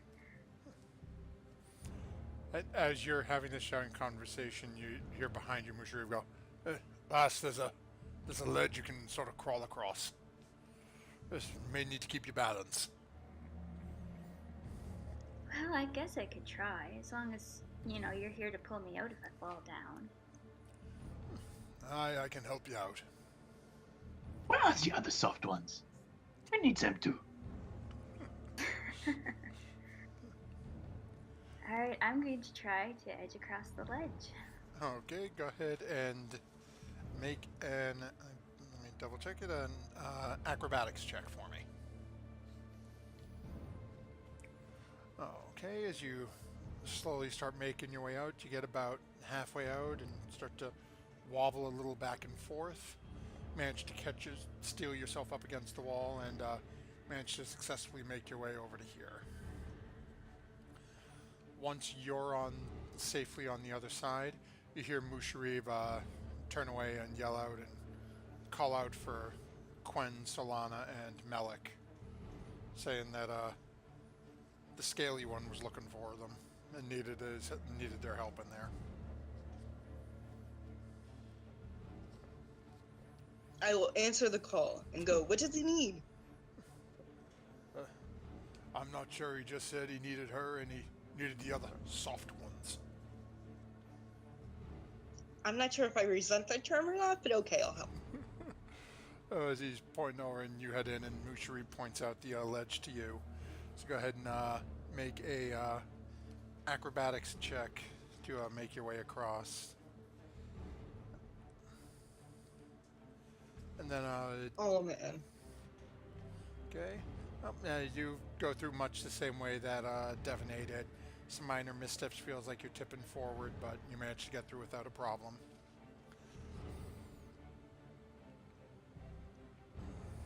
Okay, so Obviously watch for the big spinning blade in front of you. so as you two are coming into that room, to make it over to the next section, I need you both to make a dexterity save for me to make your way through the spinning scythe blades. And while they are doing that, Quen, are you making your way over as well as you've been called up?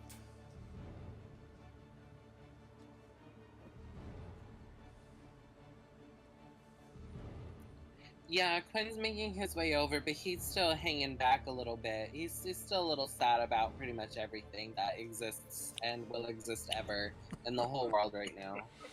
Okay.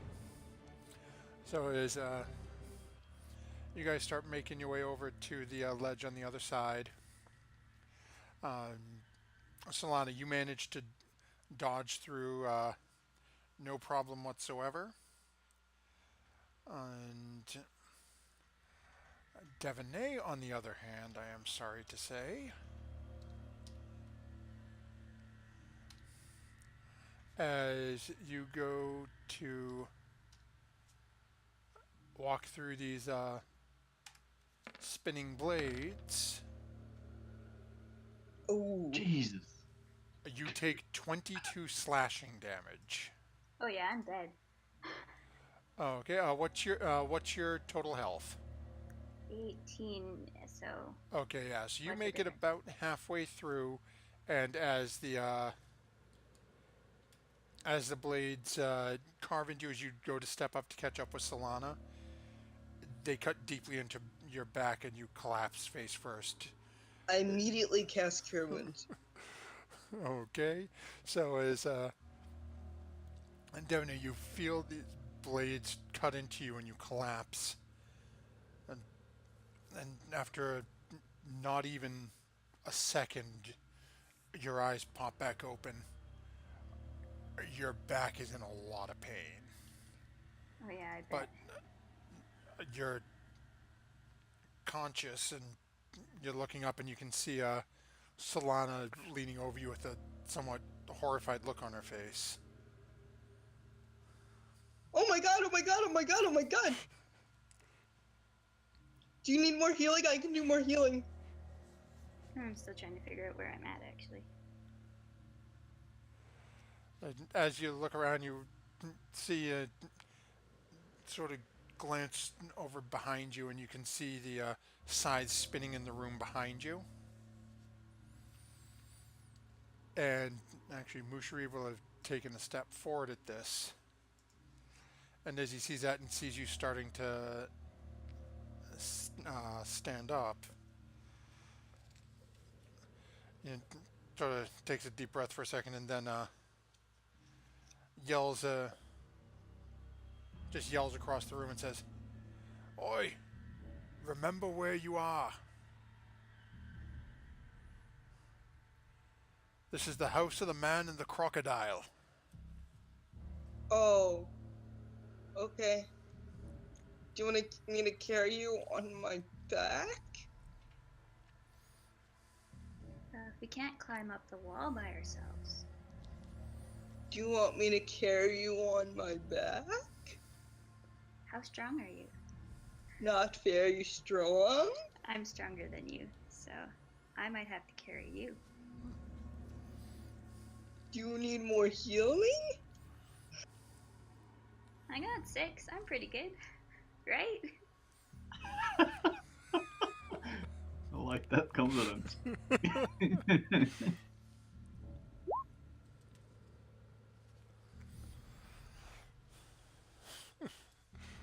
Okay, so what are you guys doing?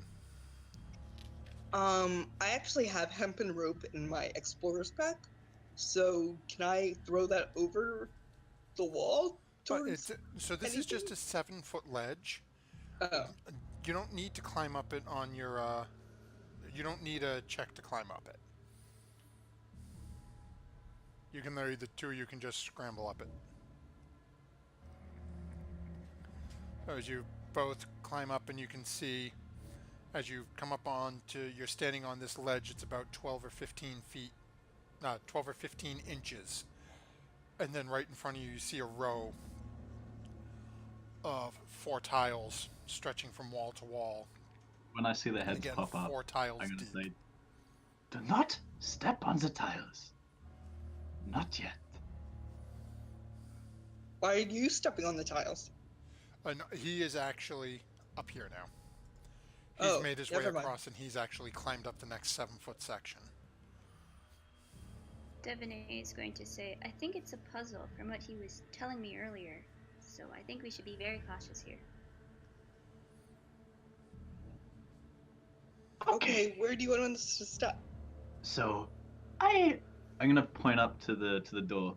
I'm assuming they can see the top 2 rows. Yeah, like they're I in the could. exact same. So as you guys look up at the door, you can see 2 rows of 4 tiles. On the top row, the second one is lit up, lightly glowing. On the second row, the third tile is lightly glowing. That's all you can see.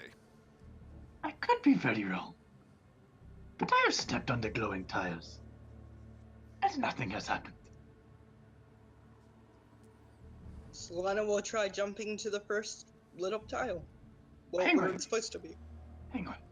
On the bottom row. On the bottom row, it's the 4th tile, isn't it? That's correct, yes. Okay, never Alright. mind. I will wait. I'm gonna direct one of them.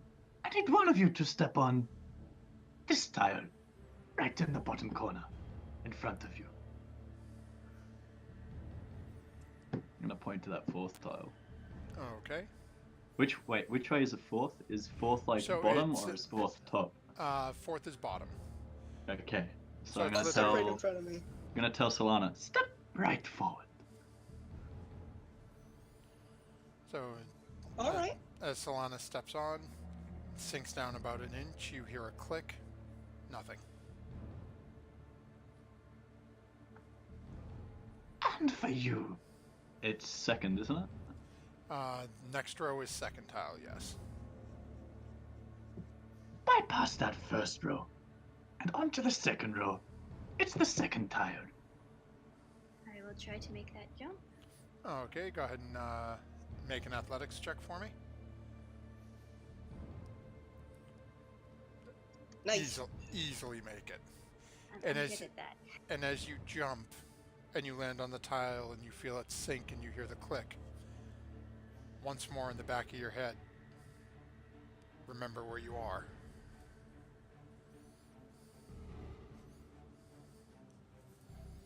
Alright, and I'm gonna jump down, and there's a second and third tile, because I just had to take a step over. I'm gonna put like... two Third feet. tile here, and then second tile on the on the closest column to the door.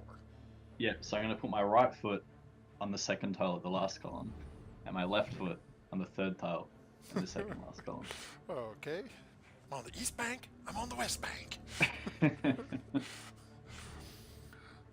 So as you drop back down, stand on the two tiles again, they sink down and click.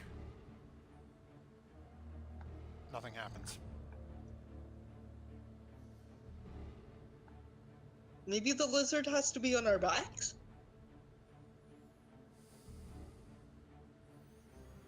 Maybe he has to carry us on his back?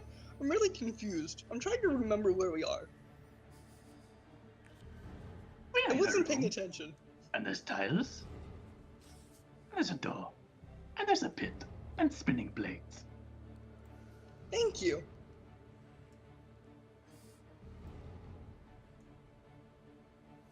And I'm going to shift from you guys real quick. I know you said you didn't remember, and this is what you walked into. Oh, I can't see that because it's all Oh, because it's all... line of sight. Yeah, it's all black. Hold on. We will... Okay, force line of sight. Can you see it now? Nope. Oh, yeah, I can. Yeah, there it is. Oh, okay. Oh, yes. Much better. So that's what you guys saw walking in. Oh!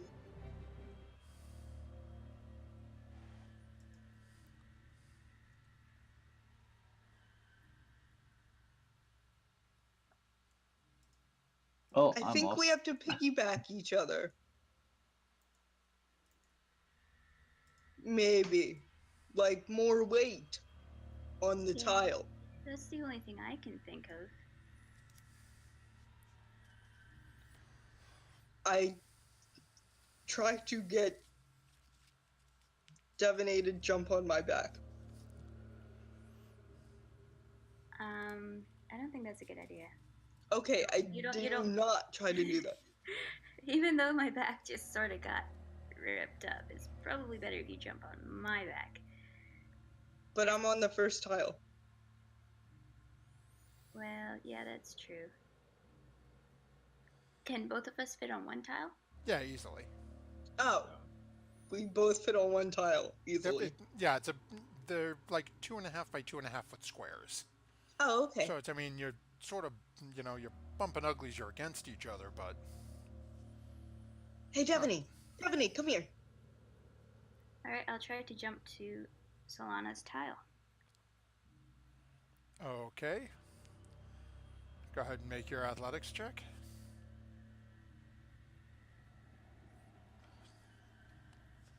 Skin of the teeth on that one. As Yeah. you jump and as you go to teeter and fall backwards, Solana reaches out, grabs you tight, and just sort of leans back against the wall a little bit.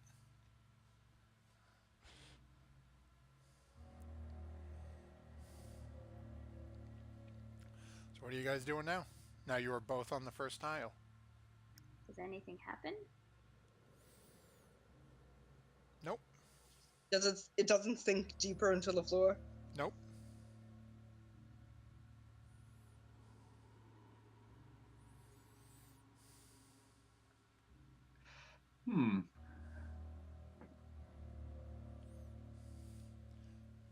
Go ahead and any one of the three of you, go ahead and make a I'll call this an intelligence check.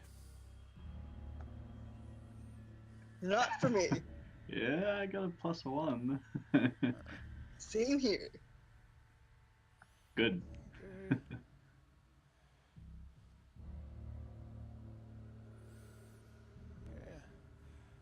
Roll high, JJ. What you got for us, JJ?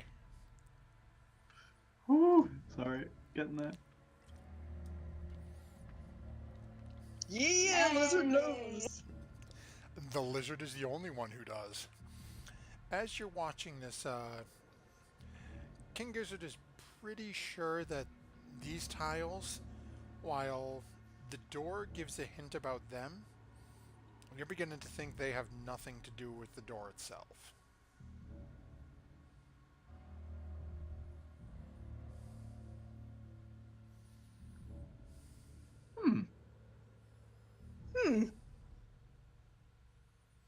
Okay. I am still lost. I tentatively step out on the tile right in front of me. What are you doing with Devaney?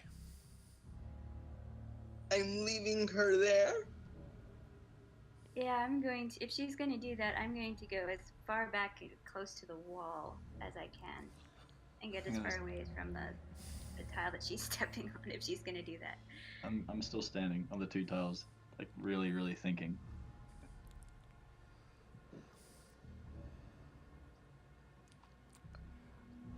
As Solana goes to take a step forward and Devaney goes to lean back, you hear Musharib yell from the background. Remember where you are. Okay, I don't step on the tile and I try to remember where I am and I put on a skull hat and wear a lizard. I'm really confused. As this is going on, King Gizzard. Oh, wait. Were there gators in the river? Not that you've seen so far. Never mind. It's Devaney and King Gizzard. You guys were right there when the story was being told. You both start to remember hearing about how the man had to carry the crocodile. Beginning to think maybe there's something behind that.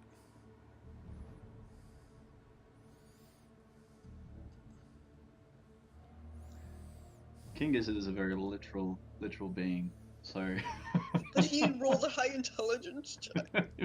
But that's just not how he would. That's not how he would react. But how he would react would be to jump on my back. Very, very literal.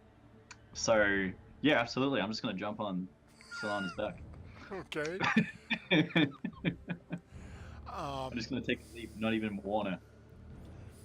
Okay, so go ahead and make your athletics check.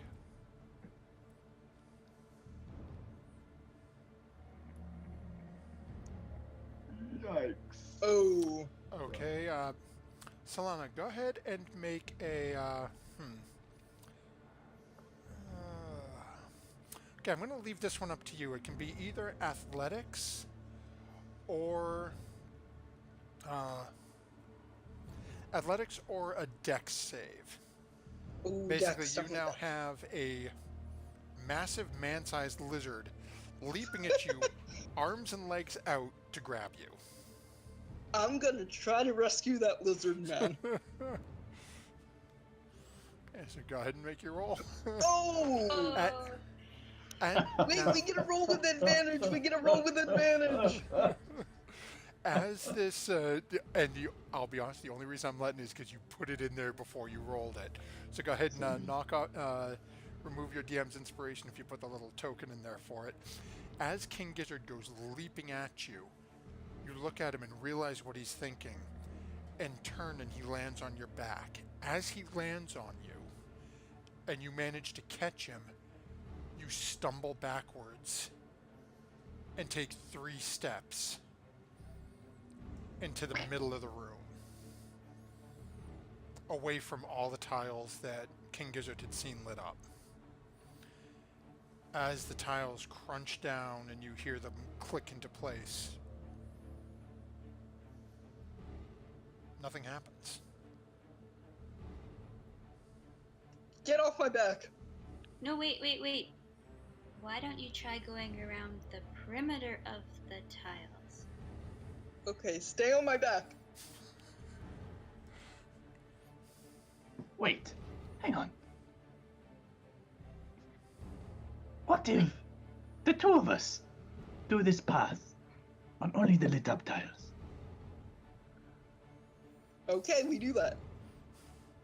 Okay, so as the two of you walk back to the beginning onto that little ledge, and then going through and go ahead and make a Solana, where he's on your back, make an athletics check with disadvantage, because now you're jumping carrying the weight of two humanoid creatures with you on each one of these jumps. This is terrible.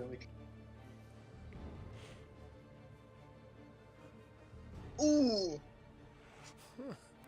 Okay, as you make your way across, luckily it's not that far that you're going. You managed to roll the distance what you needed. You go through in 1, 2, 3, 4. You're standing in front of the door. Neither one of you can really see up and see if anything changed on the door.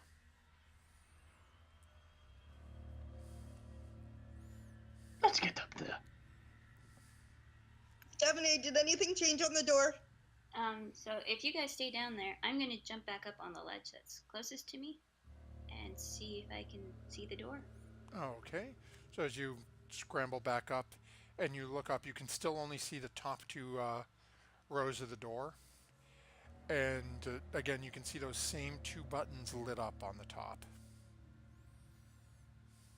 Yeah, so I can't see if anything's changed. No, not from there. All you can see is that they're lit up. It's a very faint glow to it. Alright, when I was up there at the door, the tiles on the door that were glowing, were they something that could be pushed in? Or were they just flat against the door? Can we just open the door? As you go, I'm as you assuming it two doesn't have a handle. as you're climbing back up to the door, and you're looking at them, yes, they do appear to be buttons that you can press in.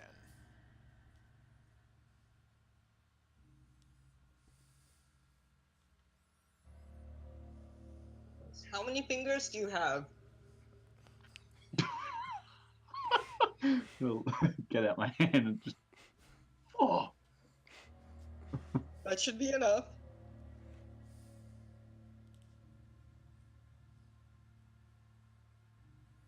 Want to press the buttons?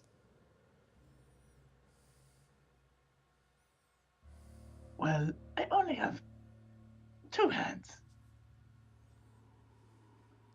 Maybe we need to be pressing them at the same time. Okay, I run over. I press buttons.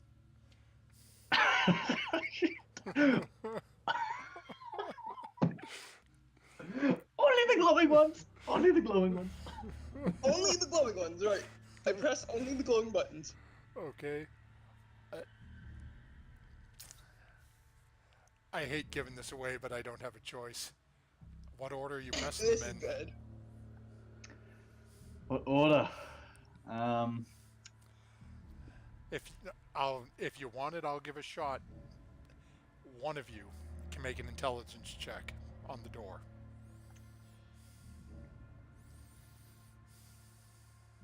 Devaney! Come here! I don't know if I'll fit up with those on that ledge over there. It's Alright, hang on, let me think.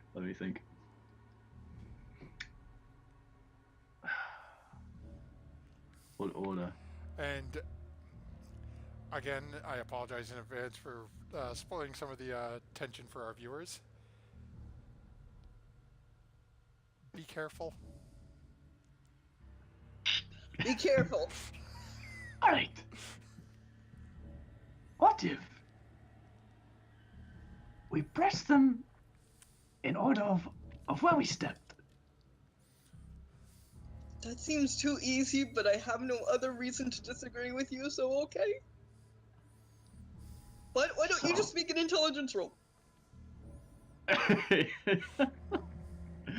No, because it's gonna be horrible. It's gonna make me press another thing. Well, no, we're talking about the order of those buttons. Somebody needs to make one. That was awful.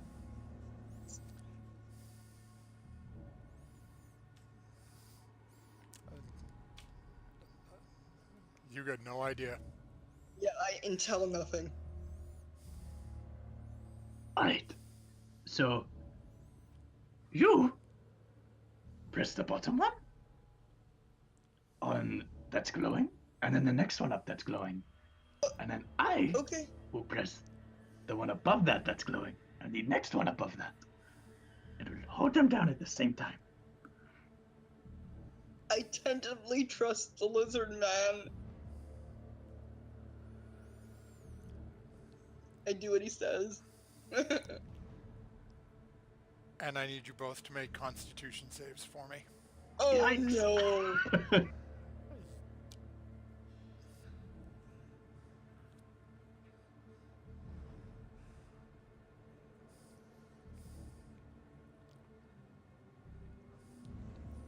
Oh. Okay,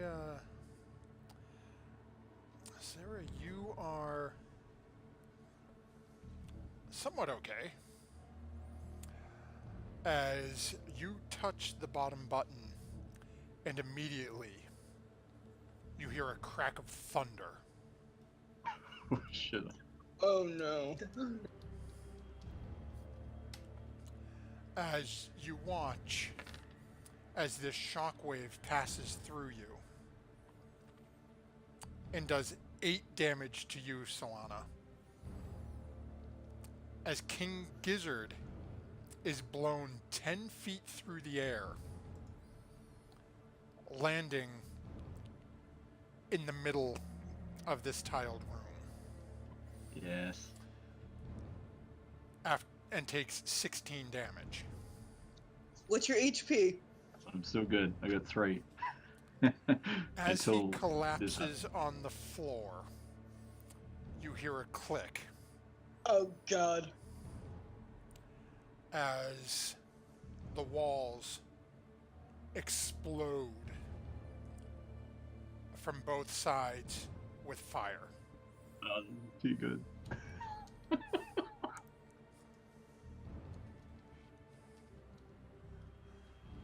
JJ, what's your total health? No, total. Total now or total all up? No, total. I still don't know what you mean. Max? That's, Max what's your hit max health?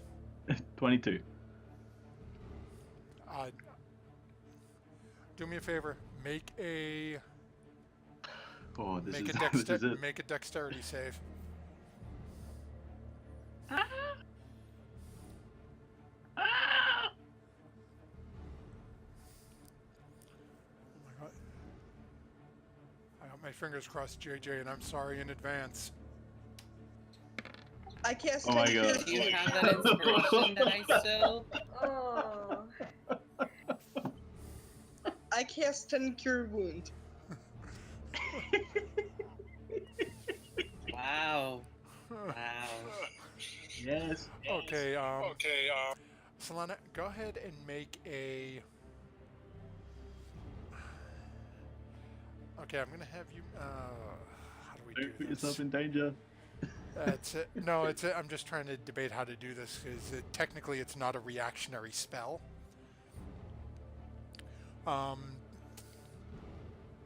Make a, what's the word I'm looking for? Initiative roll for me. That's not good. Gives you some sort of a bonus. It's better than a straight D20. Oh, damn. By the blessing of her lucky roll, that spell went off before you hit dirt. So, you are healed up to 13, hit the ground, and roasted right back down to 0. You are now unconscious, laying on the tile in front of Devaney.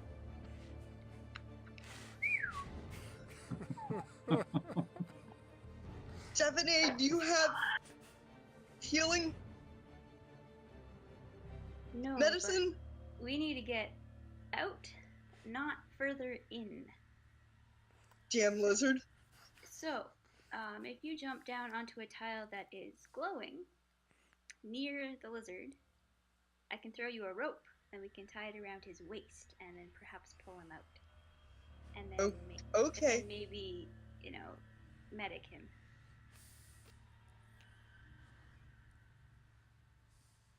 I do this.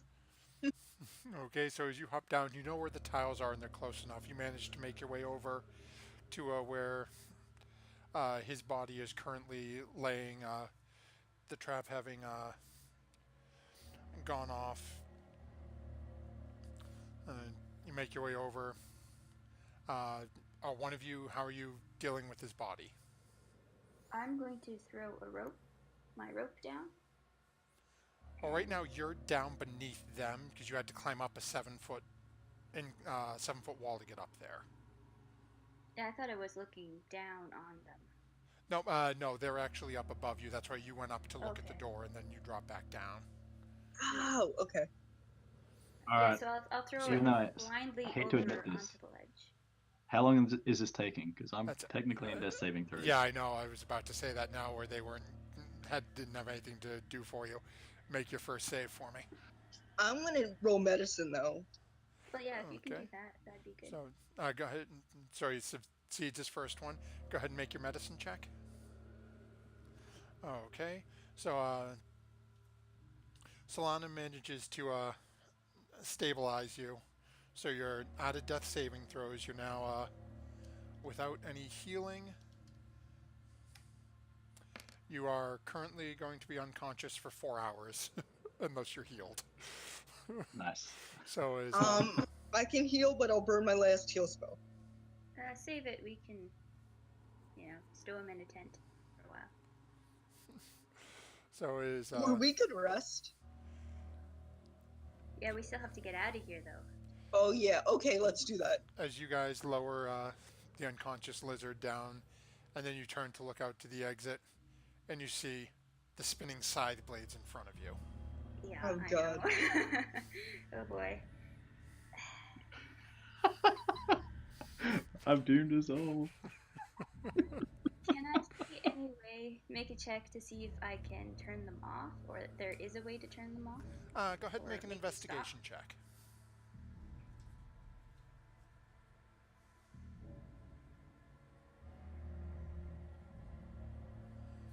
Okay.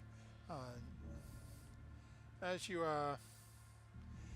watch them spinning, you say, as you're looking and you can see the 4 blades that are spinning, 2 on either side, you realize if you have something metal, you should be able to jam it into where they're spinning from and block them. I have a crowbar. That sounds perfect. So as you take the crowbar, go ahead and make a strength check for me. Okay, you take your crowbar, again, you wedge it into the first one, and all of a sudden one of them stops spinning. So you've still got 3 more blades spinning in the room. You have anything metal? I'm a druid, I don't carry metal, sorry. Does the lizard have anything on him that's metal? Can we frisk the lizard? Go ahead. My skin's tougher than any metal. Oh wait, I have a scimitar, but it's my only hand weapon.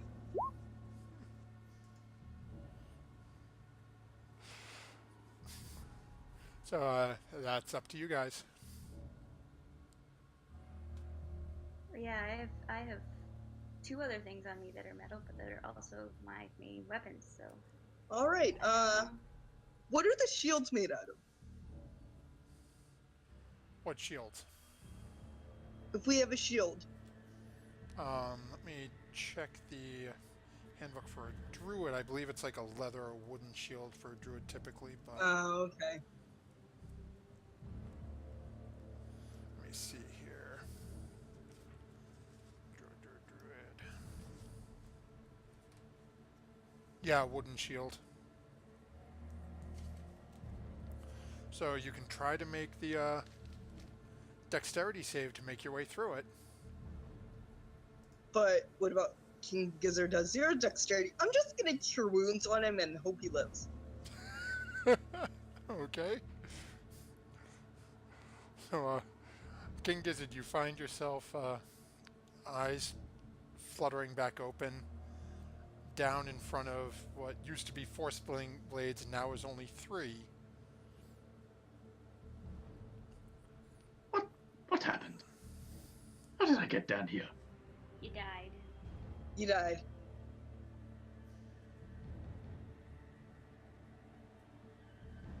But surprise, you're back! Yay! Okay, let's get out of here. Would pinion be big enough to jam in there, or would I be getting too close? What a what? Like, I'm just looking to see what's in my Dungeoneer's pack. Yeah, A pin's like what you jam into when you're going hiking. yeah, Like, that would Yeah. those definitely. tiny little things. Yeah, I'd say that would work. Just go Alright, ahead and I make. got 10 of them. I'm gonna try. Okay, so go ahead and make 3 strength checks for me.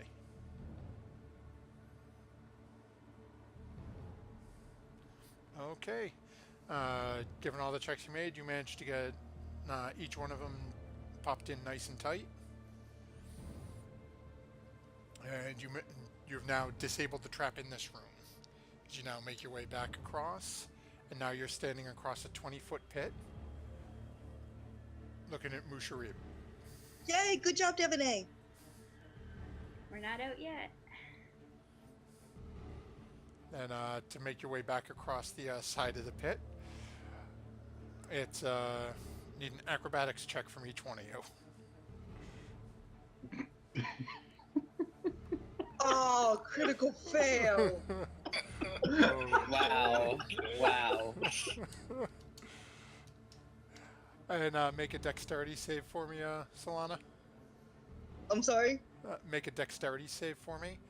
Gizzard and Devonay, you guys make it across with no problem.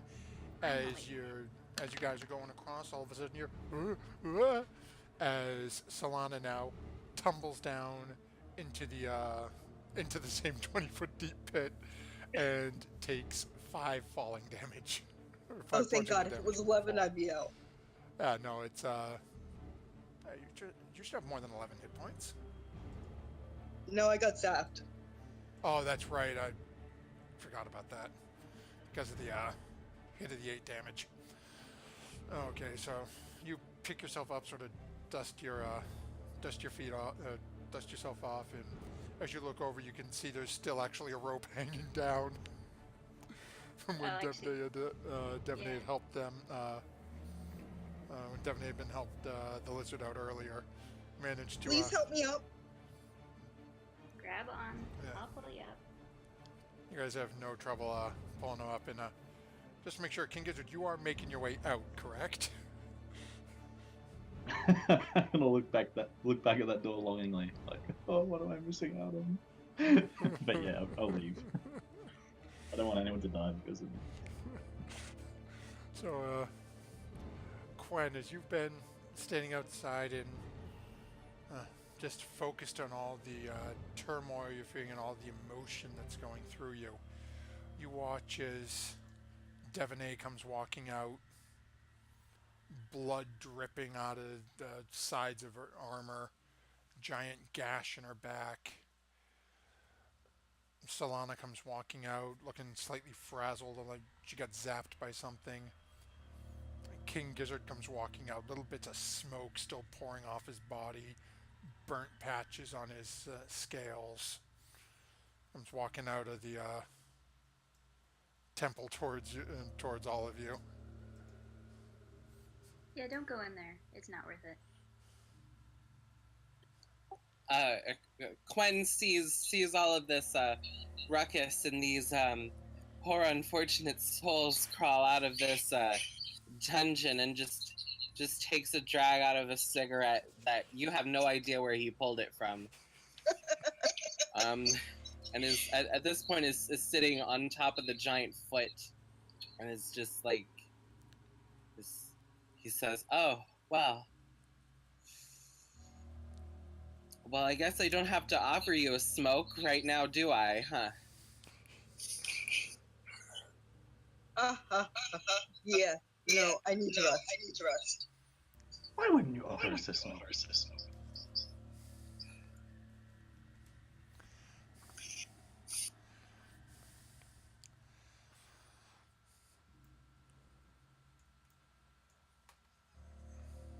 So as you guys are moving around, what is the plan? Solana, you're heading back into the emptied out tent? Yes. Oh, okay. Roll a d6 for me. Oh no!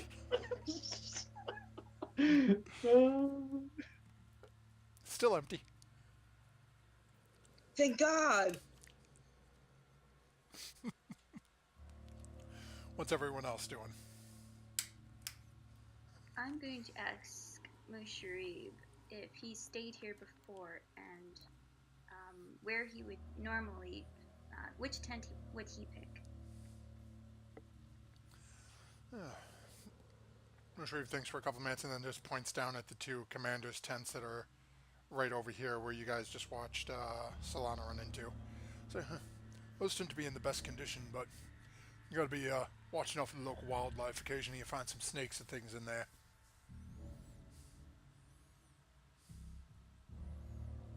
All right, we'll keep an eye out. Thanks. Okay.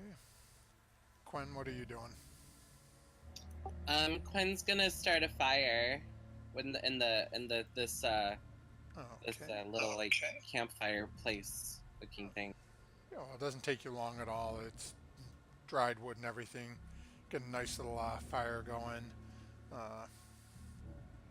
Malik will come over and just sort of plop down over here on one of these little stones or a piece of wood. King Gizzard, what are you doing? I'm gonna lay down in a boat. Okay, Musharif's gonna come over. I'll join the group over here. Okay. So And while Quinn is by the fire, he's gonna start playing just a somber melody that, he's been inspired with by looking at this dreary night sky and just all the pain and suffering his companions have endured. Very poetic and compassionate of you. So is He's just rubbing himself with his throat. and even Malik is sitting there just enjoying the melody that Quinn is performing for everyone. As the night slowly gets deeper, Musharif helps. Doesn't seem like Solana's much up for going out scrounging for food, so we get a standard Musharib gruel type meal. And then Musharib and Malik look sort of at each other and then around and, it's getting late, how do you all want to handle watches? Quinn will take last watch. Okay, so Quinn gets the earliest. Who else we got taking one? I will take the second to last because I can heal after 4 hours. So. Okay, so you got Solana taking next. Melik will offer to take the first one, as hasn't done much given Dave's not here. And who wants second watch? Musharib, he hasn't done much today. Alrighty then. So Musharib will take second watch. So, okay, then I need Solana and Quinn to both give me perception checks. We will have Alec.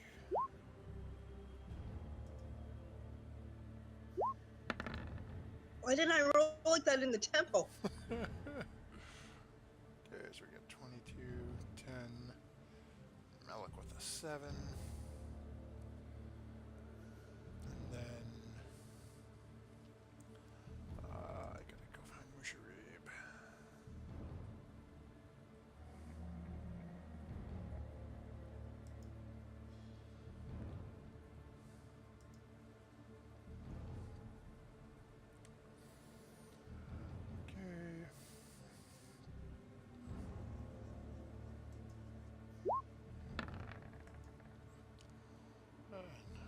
with a 10. Not bad. Okay. So as you guys are getting everything set up, where is everyone who's not on watch? Where are you all sleeping, or where are you sitting? How are you guys arranging yourselves during your rest period? Yeah. King Giz is staying in the boat.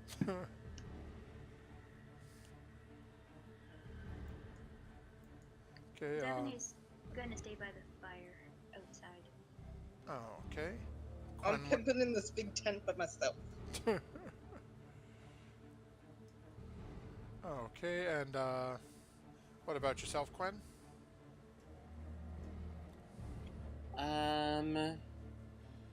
Wait, what's the question?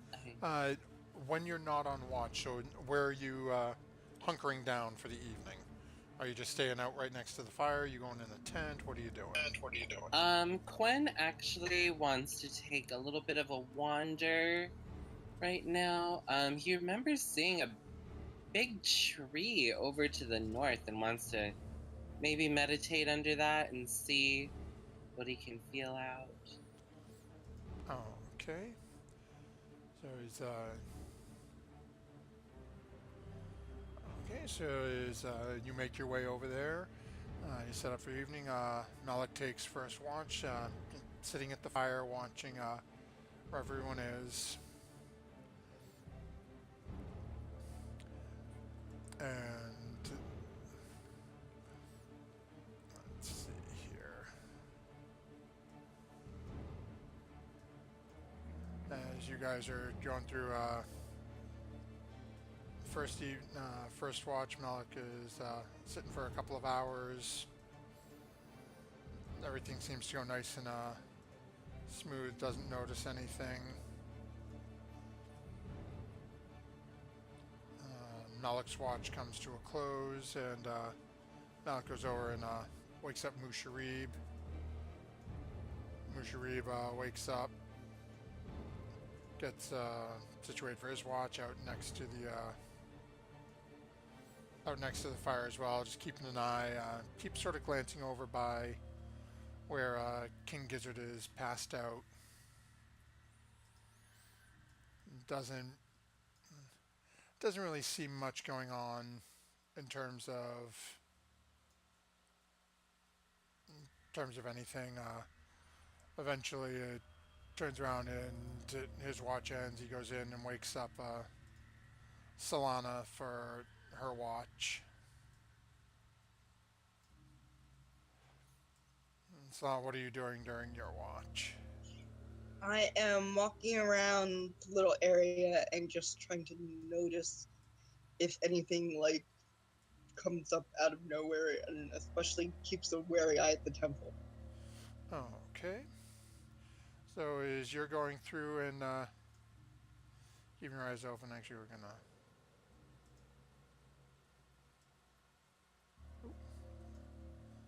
moving things that ought not to be moved because I'm on the wrong thing. As you're walking through and doing your check over, making sure everything looks good. You don't really notice anything. Do me a favor. Actually, what was your roll again? You had a 22. As you're listening, you're not seeing anything out of the ordinary. And as you're listening, you don't really notice anything as of... Yeah, you hear occasionally a couple of strange sounds. Go ahead and make a nature check for me. Okay.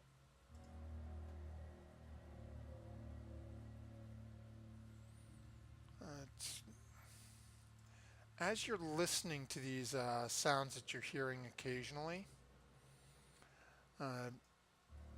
you think back and they don't really sound like a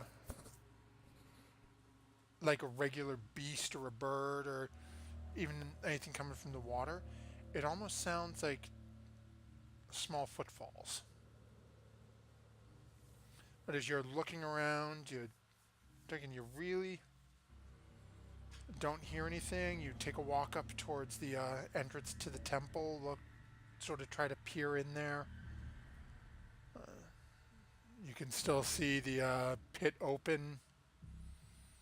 The spinning blades have been jammed. They're not spinning anymore. And your vision goes dark as you try to get further in, as you can't see up that 7-foot wall from where you are.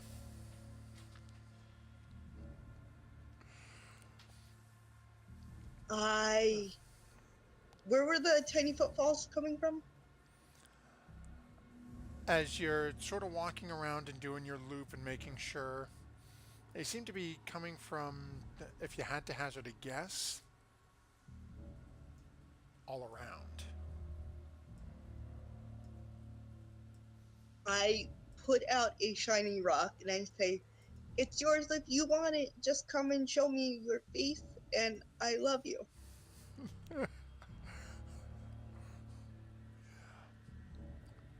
Go ahead and make a persuasion check for me.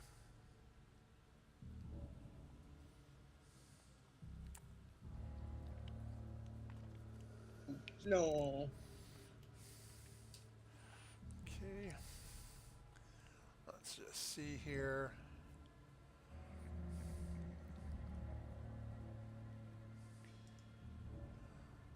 Give me a second. I'm looking for...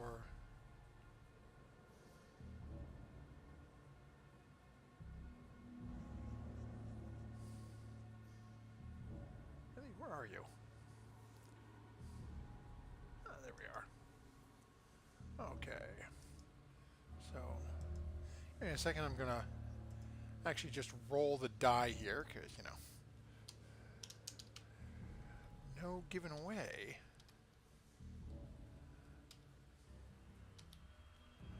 And, insight's wisdom, correct? Yeah. Thank you.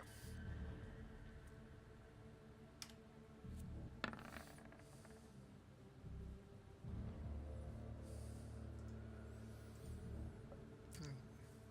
4 or 5 minutes goes by. You don't hear anything. You don't seem to get any response. Okay, well, the shining's here if you want it, and I still love you. Goodbye. As with that, as you are now, again, sort of poking around, finish up your watch, and you don't hear anything for the remainder of your watch. Okay.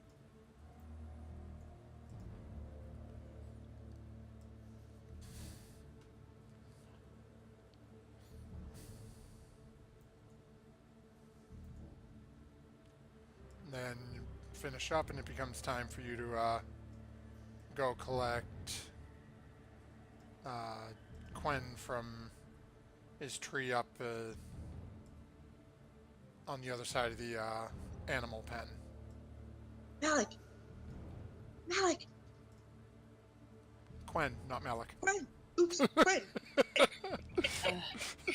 Hey, you know, we've been traveling together for what, like 2 weeks? I mean, you should know my name by now. Yeah, but you're sitting under this tree and it's really dark. I'm sorry. Quen! Okay. You Yeah. know those things you were looking for? The little black things? Yeah, I think I heard one.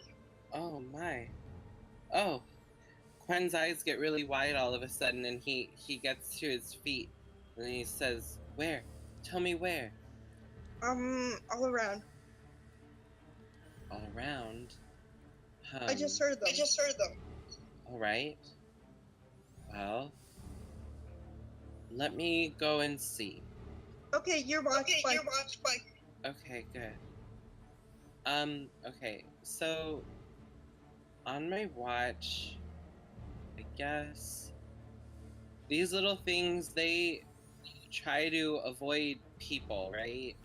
Yeah, they tend to. They're very shy and tend to keep to themselves. And you know Okay. from your role that they tend to make their homes in rocks, plants, things like that.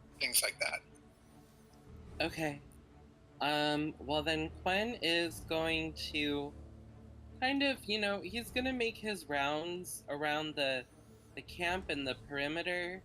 But at the same time he's gonna do it kind of stealthily and try and, linger in like more like natural, like overgrown areas. Do I see any like flowering plants around maybe? Okay, well, first things first, do me a favor and make a stealth check for me.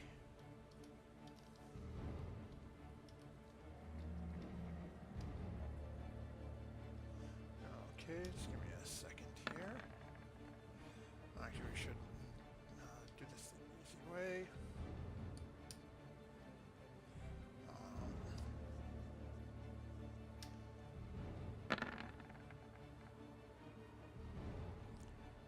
Okay.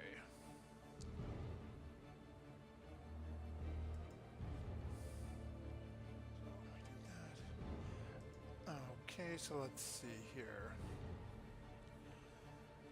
Give me a second, I'm just doing math because I had to roll to see what exactly you're going to locate here. So,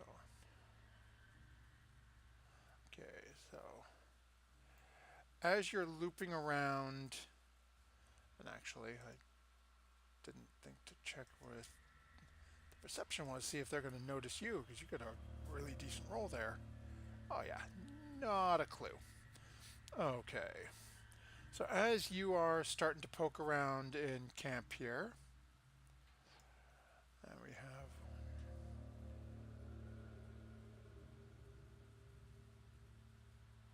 okay. Token.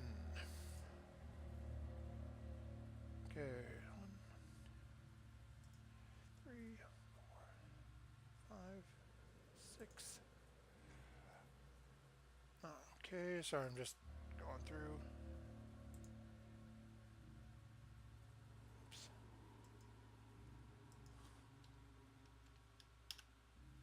One last one for. Okay.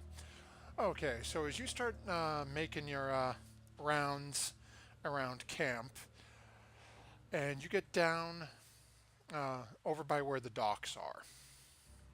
And if you can do me a favor, just jump your token and drop it right on top of the southern part of the dock.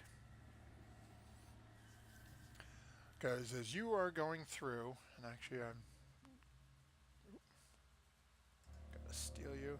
As you get over there, you should be able to see what you're starting to see.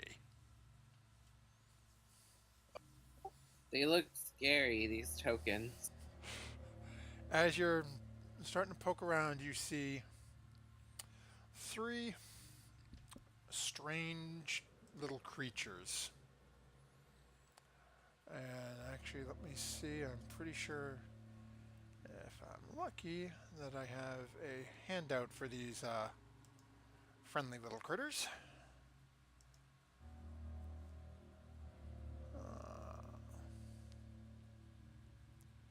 Come on, where are we? Let's see. Well, no, that's not really what they look like. I don't have a good handout for them. That is depressing. Okay, so bear with me a moment and let me go to my book.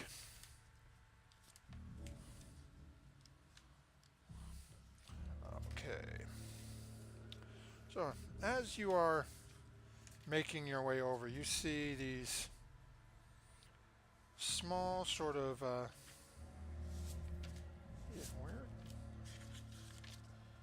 what looks to be almost goblinoid creature, but they are wearing these large masks over their face. So all you can see is this small body wielding these wooden stone weapons.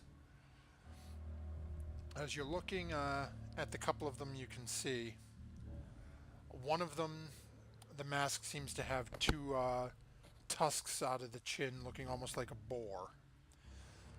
Then you see another one that's mask has horns coming off of the head, almost looking like some sort of bull or another creature like that. And then the third one you can see has one single horn coming out from right beneath where it looks like the eye holes on this mask are, almost like a rhinoceros or something of that type. You can see these three creatures are hunkered down and watching your compatriots currently sleeping. They don't seem to have noticed you. Okay. What would I have to roll to recall if I've seen or read anything about these creatures? Go ahead and make a whatchamacallit, and actually, thank you for that digitio, I forgot to. So, poof, line of sight goes back on. Just to mess with the others as they wake up so they can see what they can and cannot see. So, go ahead and roll, I'd say go ahead and make a nature check. Nature, I'm terrible at that. Solana's awake because she only needs 4 hours to meditate. But she's not on watch, so could she like roll 2 and assist? From where Solana is situated, with line of Solana can sight see on, one of them. which one can you see? Really? Man.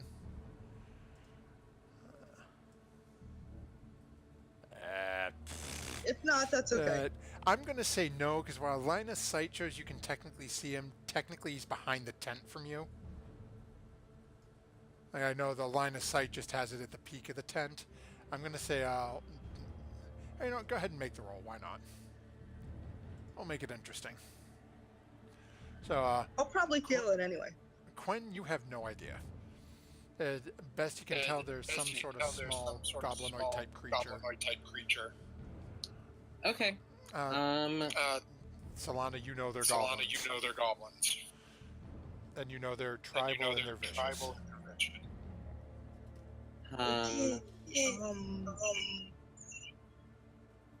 And everybody is where they are right now, right? Like King Gizzard is in the boat and everyone's sleeping around the fire. Yep. Yeah. Okay. I want to get like a surprise round. I use my druidcraft. I'm getting an echo. I couldn't hear what you were saying. Oh, so I'm still stealthing right now. And not everybody's awake. Yeah.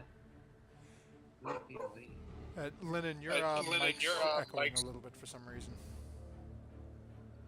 Oh, sorry. Is it better now? Bueller. It's still coming through a little bit when I'm done. Oh, there it goes. Now it's not doing it at all.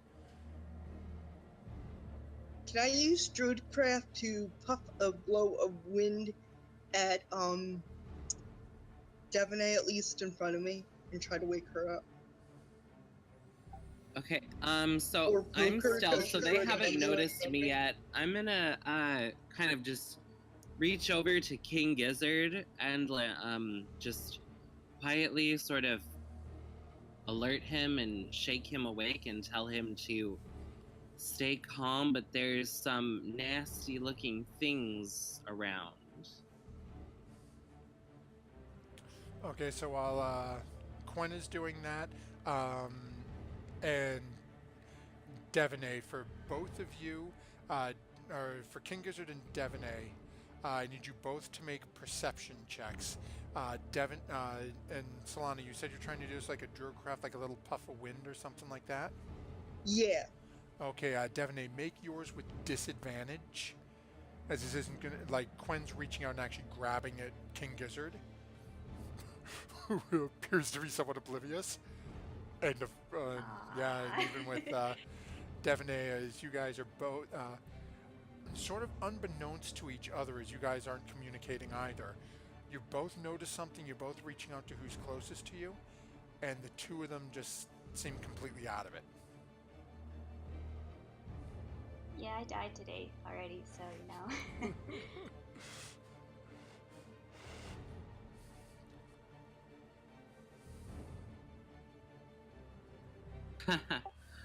Okay. So Fun is gonna stealth over to our lovely tour guide and try and wake him up now. Okay. So, and again, you're trying to be quiet and do this stealthy, correct? Yes. Okay. Now we're gonna go back up to named.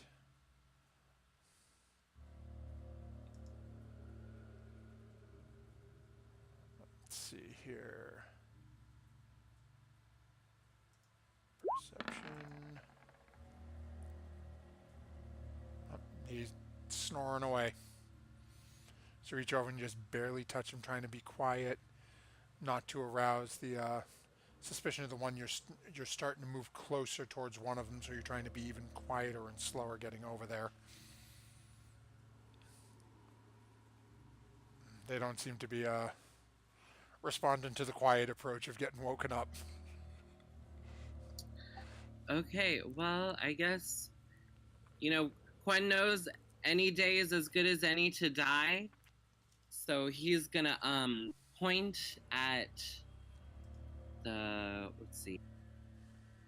I guess I moved over here, right? So yeah. Yeah, so you Are do these that. 5 foot squares? Yes. Yes. And Quen, because he is in winter time right now, he's gonna point at one of those goblins and say something probably brooding and edgy and very middle school and say, "Chill touch." Okay, go ahead and roll your attack.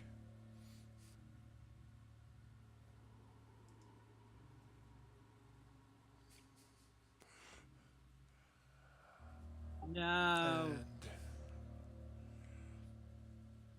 okay, as you Wait, no, actually- I want to use my 20. I want to use my 20. hold on, it may check on something else. Let's see here. If somebody is surprised, do you get advantage on that? Yeah. I don't know. JJ, you said yes? Yes. As far as I know. I think. Okay. I can't find it right now. I can't find it right now, and it is. So what we will do is we will give the. Actually, you know what? Given the time, screw it. Screw it. Go ahead and roll your damage, Go ahead and Quinn. roll your damage, We'll let you Quinn. use the nat We'll let 20 you because it's getting near the end of the evening. Okay. Okay.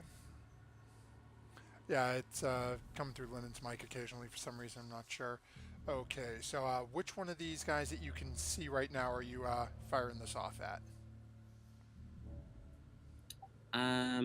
The one in the middle. I forget how to make that little ripple thing happen. If you just click near it and hold down your click on it. Okay. So as you fire off, as you say, you reach out, and what does this look like as you're casting this chill touch at this little masked goblin?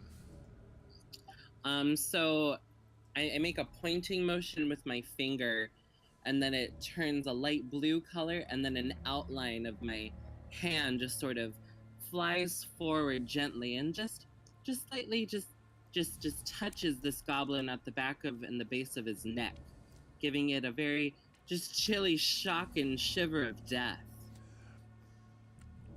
And it is quite literally that.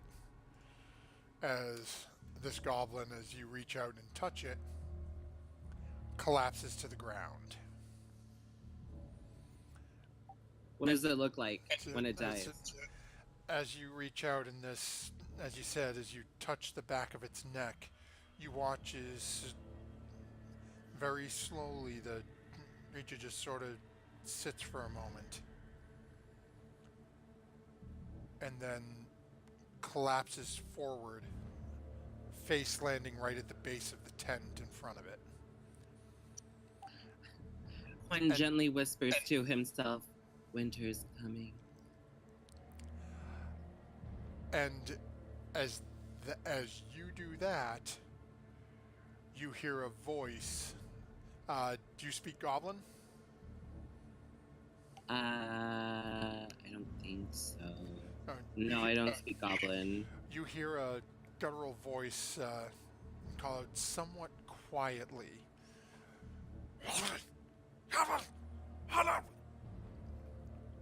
And then you hear feet start to move. Oh, And good. that is Steady. where we will end this week's session. Oh no! Are the footsteps coming away or going towards us? Probably going toward us. From where you are, it definitely sounds as they're approaching.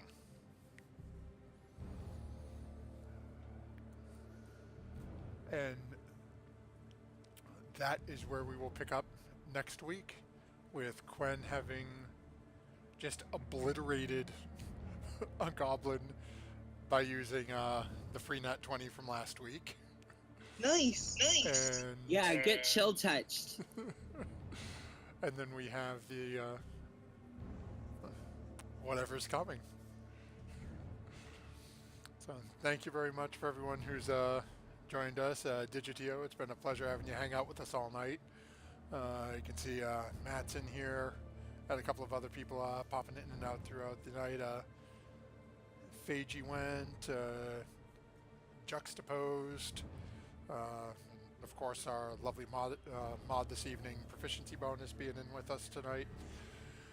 Before we disappear for next week, I want to remind everybody to tune in, make sure you're here next week, because we will have that raffle going off with fabulous prize to be determined, to be announced. I won't say determined, we got a pretty good idea what we're doing. But before our players take off, we want to make sure that we go through and reward our players. So does anyone have a vote for something wonderful or strong role play? Basically, who do we want to reward a free nat 20 for next week? I vote King Gizzard, the lizard wizard. Because he almost got barbecued. I was gonna vote for him because he did awesome boat piloting down the river. Okay, so I'm we putting my vote towards Solana because, I mean, she kept me alive. And Yeah, and me too. And you healed her. I was gonna do Quen because he got that awesome chill touch off. Yeah, but that They might call me make Quen us Clammy all- Hands. suddenly that sounds so awkward. Yeah, actually it does. Oh. And even Digitio saying the same thing. How about this? We've got a couple of viewers in there. Digitio, what do you think? Anyone you want to throw your vote out there for? As you can see, we're having some difficulty choosing. What we'll do is, for everyone who's here this week, we'll say all four of you are going to get DM's inspiration for next week. All right. And then we're going to give Digitio a couple of moments because they're tossing it out and giving it to our viewers to make the final decision, because as we said, we had a lot of interesting things this week between the okay, so one of our viewers is either voting for or against Solana because she saved Gizzard.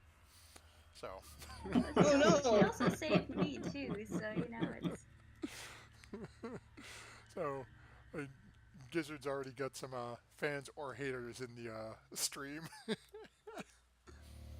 It might come back to bite you, because I watch your game, so you know. I have nothing to do with that. This is all coming from viewers. No, but I recognize that viewer. So. Okay, so Digitio has spoken, and Gizzard, you will get the nat 20 next week. Thanks to Jatio.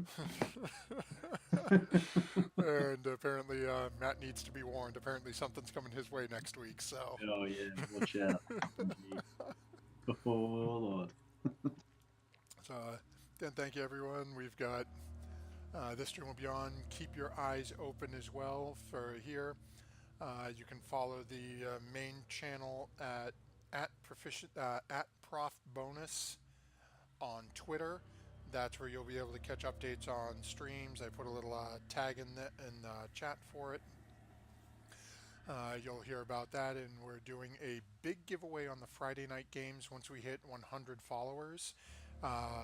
We're doing a monster manual, a set of dice, and a hard copy of one of the modules, such as Tomb of Annihilation, Curse of Strahd, Princes of the Apocalypse. I'd say Horde of the Dragon Queen, but given how jacked up that book is, I don't think anybody would want that one. If we don't hit it till, a couple of months, it could be Xantar's is going to be out by then. So keep an eye on everything. Make sure you're following on social media. Check us out, and thank you. For everyone else, about wraps it up this week. So say bye-bye, everyone, and we'll see you all next Monday. Catch Bye y'all bye, next everyone. Good night.